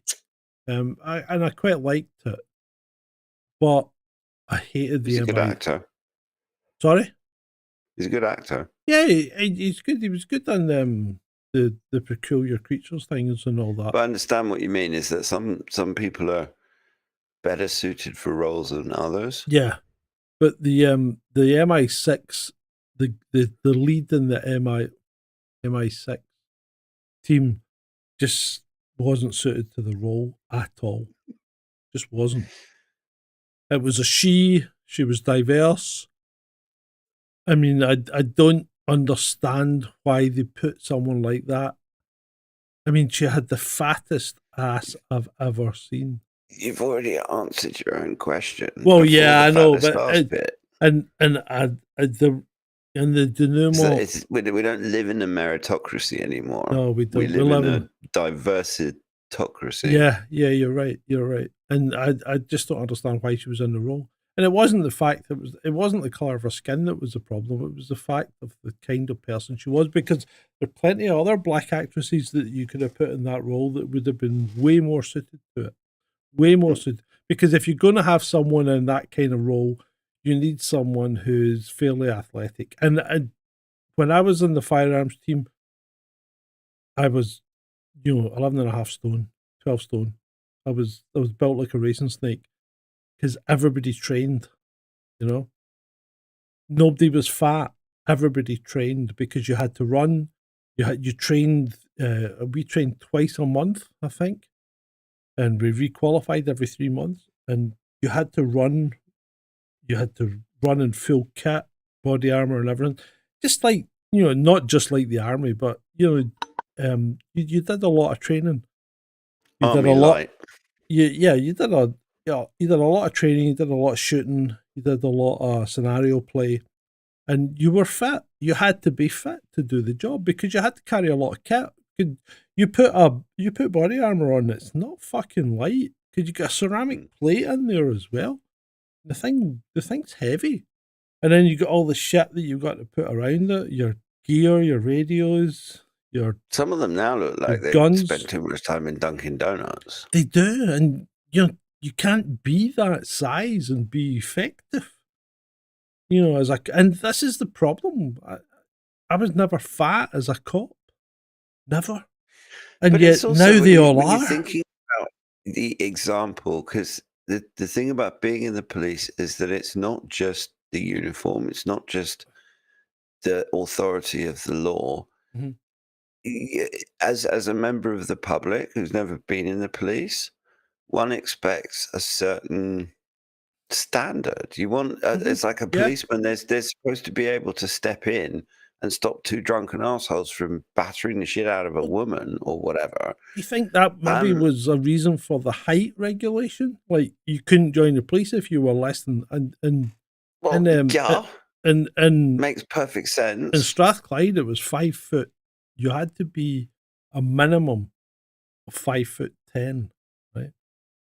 So at one point, we had a new chief constable, Andrew Sloan, who came up from the Met, right? So he'd gone down. He was Scottish, but he'd gone and joined the Met and worked his way up the ranks in the Met because he couldn't join Strathclyde Police because he didn't meet the height criteria. He was only 5'8". And the only way he got back in was coming back as a chief constable. Under those rules, I wouldn't have gotten into the police. Yeah. You had to be 5'10". That was a minimum height. And you had to be within a certain weight range. I was 11 and a half stone when I joined the police, which is fucking ridiculous because I was 6 foot and 11 and a half stone. I was built like that, and I didn't actually think it. But yeah, Speaking of police, have you seen that? It was actually probably an hour before we came on air that there was a video of someone that's recorded. I'd have to find it and send it to you. But basically, there's two cops sitting in a car, and some people had reported a criminal incident, the nature of which I can't actually remember because of the wine. Right. Okay. No, this is new. And Right. the two police officers in question didn't want to get involved because then they'd have to deal with it, and it's not part of their. It's like Jobsworth. It's not my department, sort of thing. And the people are like, well, you're police. That's what you're supposed to be doing. And I'm going to have to find that and I'll send it to you. Yeah. I mean, right. So when I was in the firearms car, people would come and report things to us, right? that we weren't allowed to deal with because we weren't allowed to tie the car up, which is fine. But you would say, yeah, okay, we would radio it in and get another car to come and deal with it. You know, you can't ignore people and say, yeah, that's not my department. You just send it up the line. If you can't deal with it, or if you're not allowed to deal with it, then you get someone who can. That's just ridiculous. That's fucking right Jobsworthy, isn't it? That's just ridiculous. Yeah. Yeah, you can't do that. It's just crazy. Yeah, it absolutely is. I mean, but it's symptomatic. The thing is, it's not the cause of the problem. It's not the crux of the problem. It's a symptom of a bigger problem, which is the utter shit show that is government in this country. Yeah. On every level. I mean, the national government, the local government. It's like it's. Yeah. I like to call it a kleptokakistocracy, because in Greek, a kakistocracy is government by the worst in society, and a kleptocracy is government of thieves. And we basically got a kleptokakistocracy, which is a mixture of the two. The worst thieves of society. Yeah, Yeah, I think you're it's right. governments of thieves and idiots. Yeah, I think And you that's- are and- right. I mean, yeah, but it's also like 11:10. I was going to I'll keep say, going for a bit.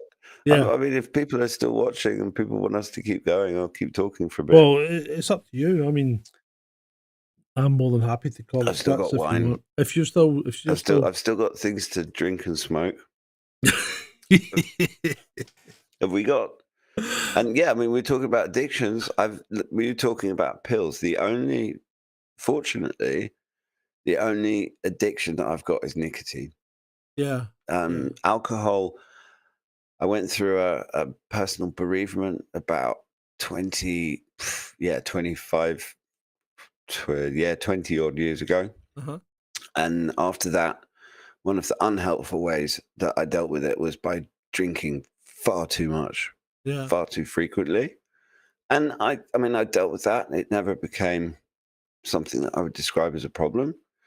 But you can have tobacco over my rotting fucking corpse, seriously. Every time I try to, I think about stopping smoking, I just like, no, fuck it. Just to look at the world and I think, no, I need a cigarette. I don't have any real addictions. I think, other than YouTube and Twitter. I mean, Shit, that counts. Yeah, no, that's that. Hi, my name's Ed, and I'm a Twitteraholic. Yeah. So yeah, I mean, alcohol I can take or leave. I mean, I just went a month without drinking. Even though in the shows I wasn't drinking, but I enjoy alcohol, but I can take or leave it. You know, I when I drink, I often drink to excess, but I think that's perfectly reasonable. But yeah, and I don't smoke. I've never smoked. It's just something I can't do. My parents were really bad smokers in their youth. My mum gave up probably in her 40s, I think. Yeah, just before she was 40, I think she gave up. I've never smoked. Every memory I have of smoke is horrific. Sitting in the back of the car with the window cracked open so as I could get the smoke away from my face. You know, it's just it's just You got lucky. horrible. My stepdad's a bit the same. My stepdad said he tried a cigarette once and absolutely loathed it. I've never even tried And one. I've never both smoked my a parents cigarette. were smokers when I was growing up, and there's a certain amount of rebelliousness and a certain amount of Yeah. I don't know what. The only and, thing- and to be honest, now I feel like I like torches of freedom. Yeah. I feel like all of this health fuckery started with the smoking ban in the late 90s. So the only thing I've And- actually smoked is I've smoked a couple or 4 cigars or whatever, right? But you don't inhale cigars, No, correct? So Oh, But yeah. Try inhaling a cigar and No, you I- find out that I- you're not I've- supposed to inhale it. I've never You even. inhale a little bit. The idea is that the thing with nicotine is that it's can be absorbed through the skin. Right. It's actually one of the poisons that the French resistance used to use. Yeah, in nicotine's a World War horrible II drug. was Horrible yeah. drug. But you can, because if you actually took the same amount of nicotine that was in a cigarette and actually injected that straight into your body, you would kill someone. Yeah. And it's only because you don't take it in. Well, certainly in the case of cigars, but it's the same. The thing, Native Americans have a completely spiritual relationship with tobacco. They have it in all of their rituals, and they used to give it as gifts and all this kind of thing. And yeah, white people went in there, and you're not supposed to inhale it, essentially. But it's strong enough that you can actually get you're impacted by it just touching Yeah, it. I mean, you yeah. can, yeah. Yeah, so I've smoked a couple of cigars, but that's it. I've never smoked a cigarette. Never.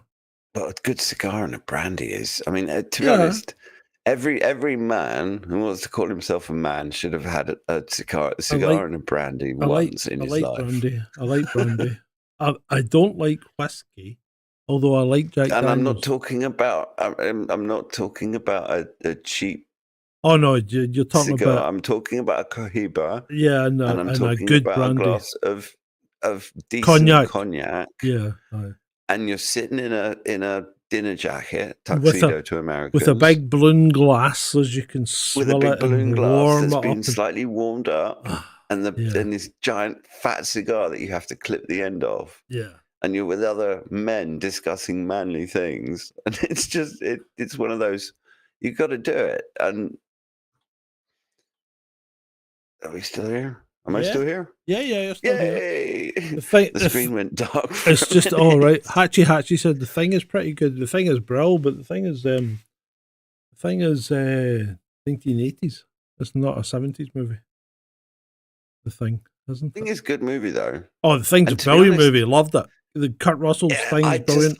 I would much rather, if I'm looking for a film to watch, I'm much more likely to go old than I am new. Oh yeah, Unless, yeah, and definitely. with new films, unless certain people who I trust for movie recommendations, there's about 4 of them. Yeah.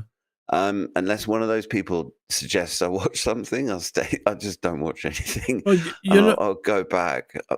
I get shot down in the comments on Twitter because I responded to the critical drinker who was singing the praises of The Wild Robot, and I watched 10 minutes of it and hated it. I haven't even watched it. It- Didn't even know about it until you mentioned it. It's an animated movie called The Wild Robot. It's a cartoon, I'm basically. not watching that. I don't watch cartoons generally, but That I just- thought I'll give it a watch. I went in about 10 minutes, and the fucking sugary schmaltz was just smothering my entire body, and I thought, I'm not watching this anymore.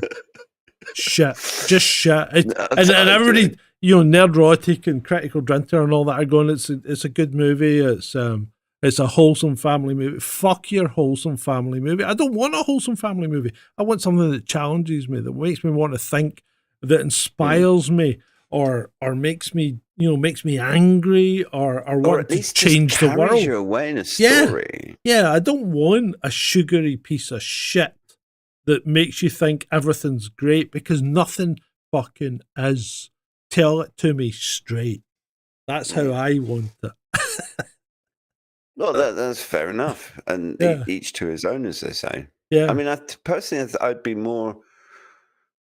I'm a bit of a half and half sort of person. yeah. I think that I think that there has to be optimism, and there has to be positivity, and there has to be a bit of schmaltzy, cuddly niceness and bunnies and all that stuff in life.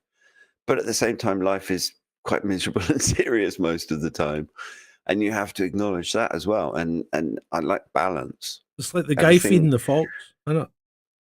Do you remember I Yeah. told you about that? The guy, did I tell you about that one? The guy feeding the fox the bread. I think so. Yeah.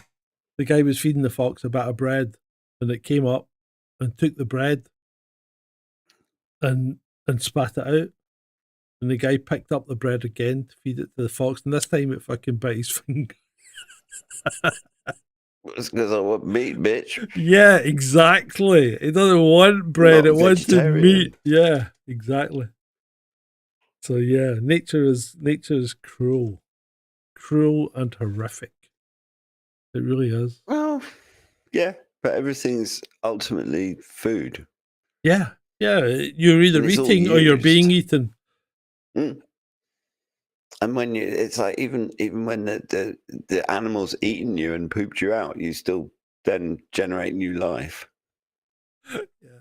So yeah, that's the thing as well, because energy isn't consumed, right? It's just reappropriated or changed.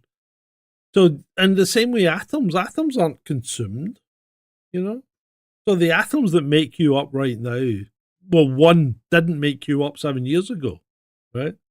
So all the atoms that's in your body right now are new. So how did your memories still stay in there? Because everything's been renewed within the last 7 years. Yeah. So that's maybe going back to the consciousness stream coming down to you, you know, continually renewing, you know, like a permanent Google Drive connection. But the next thing is, so those atoms were created in the supernova of stars. So really, we are all star we stuff. are all star stuff, aren't we? I like that.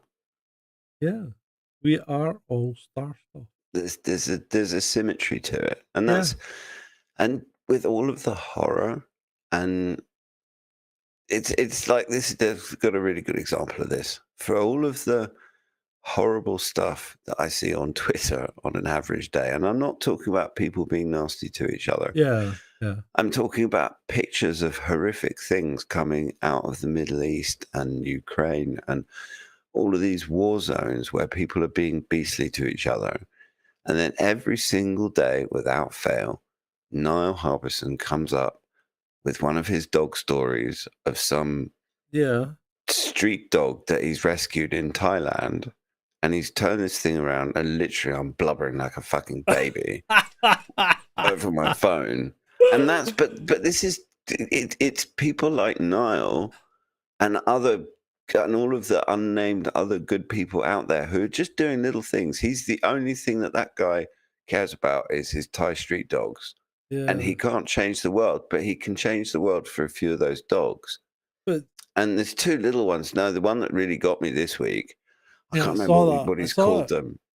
Yeah, and he picked them up, and they didn't even look like dogs. They looked like something out of a science fiction Yeah, film they did. in a cage, just caked in shit. And it's these two cute little dogs that have just found Irish owners. And you look at, I was like, why can't people just be like that, for fuck's sake? I mean, and it's like all the people listening to this show, I'm sure, we all just try and be nice, and we're trying, yeah, okay, sometimes the universe gets in the way, or you're in a bad mood or whatever, and you have a slip where you're a bit nasty, and that's Yeah. just human. But fundamentally, I think we all just want to like live our lives and be good people and be Yeah. happy and Not stuff. been left alone by government. Get on with things. We don't want to do any of this genocide nonsense, or killing loads of people, or blowing civilians up, or I mean, it's like Zelensky not wanting that Christmas truce. I mean, to me, that's so Who's that for? evil. Well, I mean, who's that for? Who's It's he like doing not that even for? giving your own soldiers a Yeah. fucking break. They've 2 been fighting days. for how many years?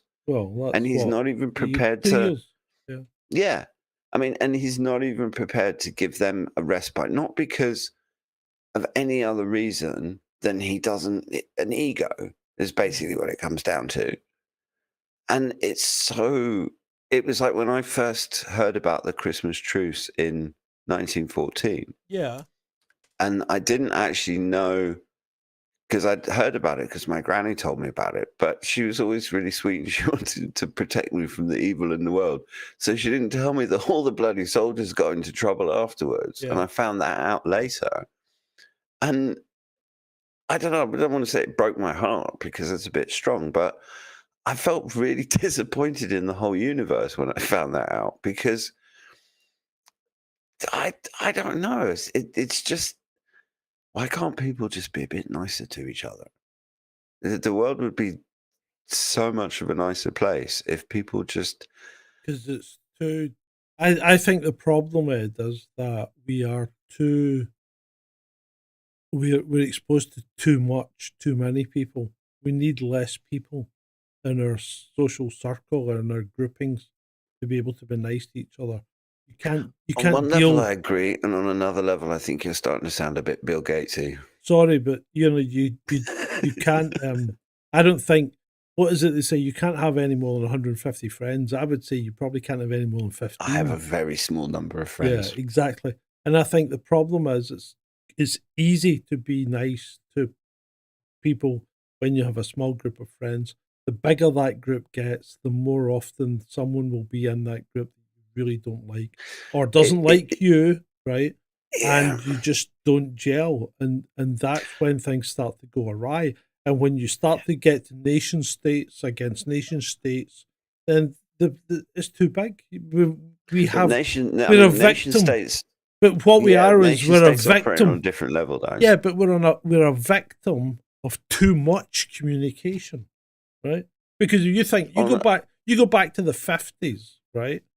And there was more crime and you were more likely to be killed in the 50s than you are now, right? But you know about every death that happens now in the country.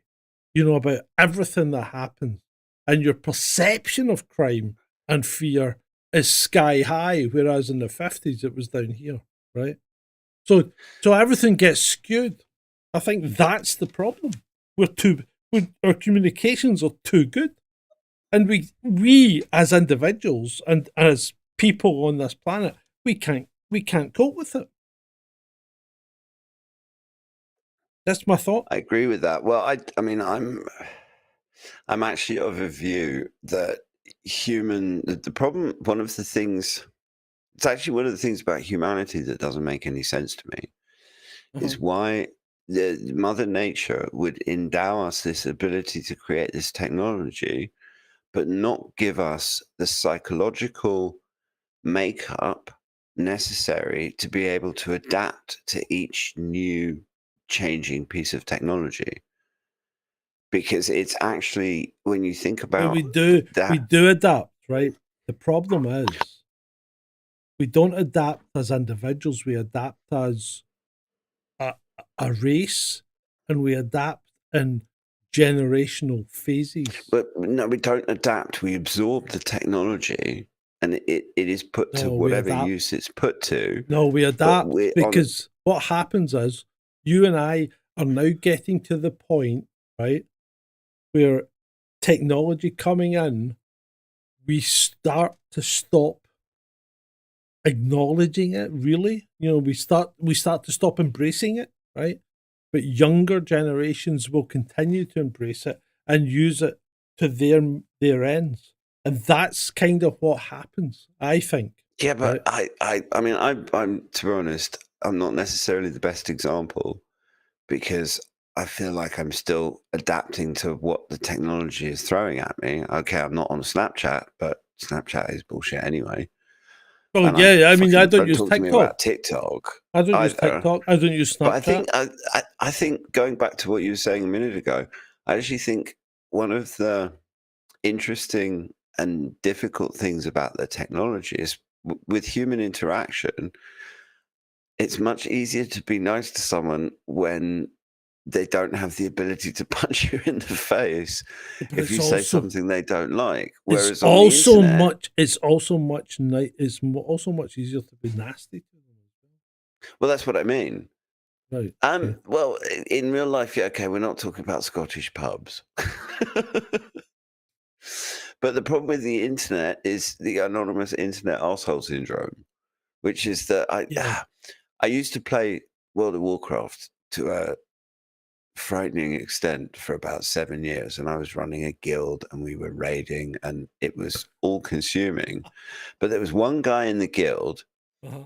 who used to get his rocks off winding people up. Not always just does. like having fun with them, Yeah.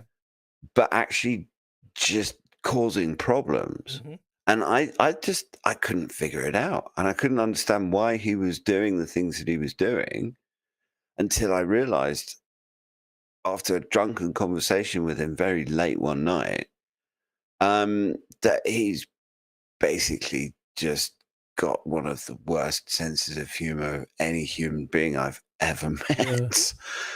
And it's easy to do that. It's like if you're interacting with people in real life and you start being a complete dickhead, you run the risk of being punched or ostracized or whatever. Whereas online, you don't have to worry about ostracism because there's always another bunch of dickheads somewhere that agree with you, and you can find them and they'll back you up, and you end up with the woke brigade.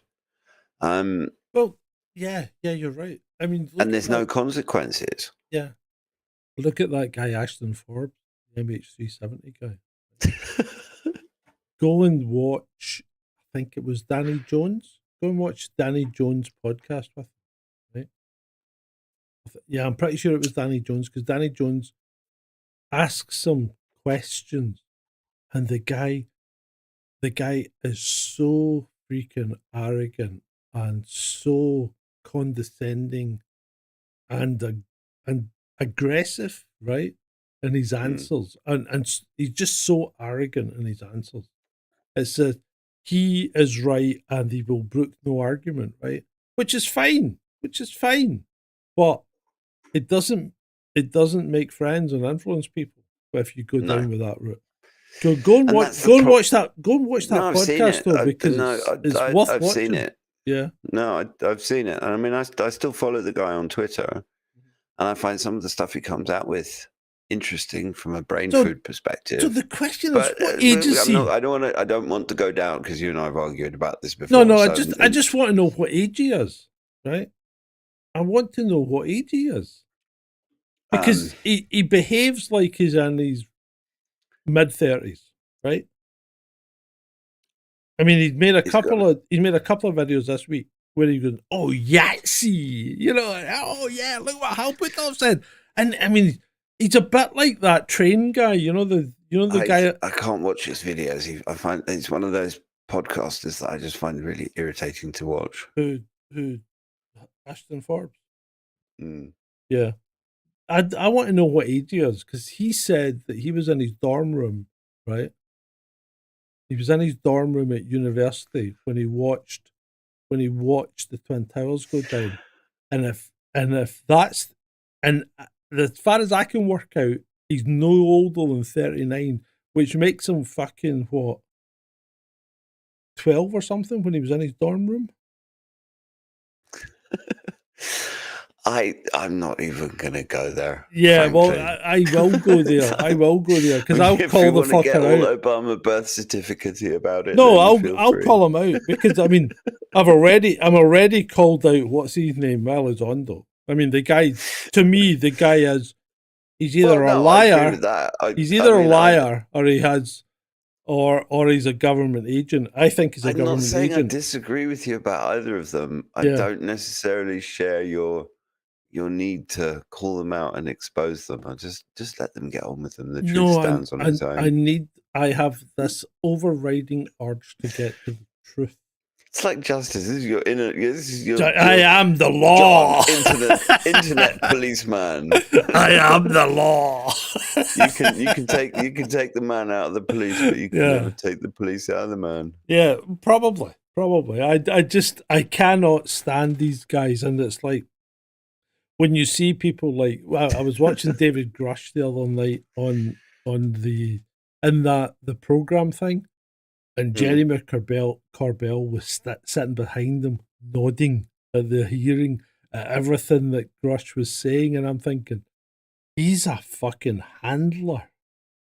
That's all he is, that guy Corbell. I just don't like the guy at all. I don't trust him. There's a whole bunch of them. I used to like George Knapp. Elizondo's always got my hackles up. But I thought George Knapp was an okay guy, right? I thought he was kind of on the straight and narrow, but I think he's been subverted into it. I think he started off with the right intentions, George Knapp. But I think he's been subverted. I think most of them do. And I think it might be that they just get to a point in their lives where they realize, shit, I haven't got a pension. And then they decide that they need to make some money. I mean, who knows? And if they do that, then you can't necessarily blame them. Well, you can, if they're telling lies. But the thing is that it's humans are complicated, and I guess They maybe are. I'm just a bit more forgiving than you are. But yeah, I do bear grudges. Yeah, I I'm can getting bear a quite grudge. tired. I think we might need to Right. call it a night. Well, soon. that's fine. It was you that said keep going. So Yeah, no, I was fine to keep going, and I just realised I'm getting really tired. Yeah, that's okay, mate. I'm out of wine anyway, so I've had a great conversation tonight It's again. been fun. No, it's been really Absolutely good. brilliant. Yeah, no, it was good last night too. We've covered a whole bunch of stuff. Yeah, we have. I hope you guys out there have had fun. Thank you very much for the donations and for coming along and talking to us or interacting with us, because we couldn't do this without you. You know, I mean, we rely on you guys to give us pointers to talk about. So yeah, we've had a great time. Yeah, it's good night from me. Yep. Thanks, guys. It's been great fun.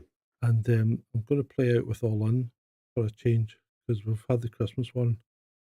Yeah, the Christmas one's getting a bit boring. It's good though. I like the Christmas one. No, I like it. It's not that but we need a bit of difference. Yeah, we need to change it up.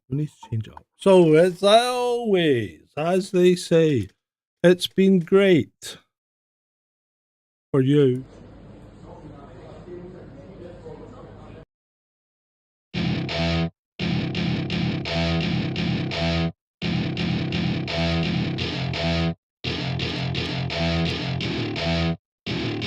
Welcome to my party, we're just getting started. A life is a dream or a nightmare scarring. Hand me a drink cause I think I'm going all in. Get me a shrink who can catch me when I'm falling. Cover up my scars, flip the handlebars. Crashing in my car, wake up in a bar. I'll be a superstar, just on my avatar. This world is so bizarre, empty out the reservoir.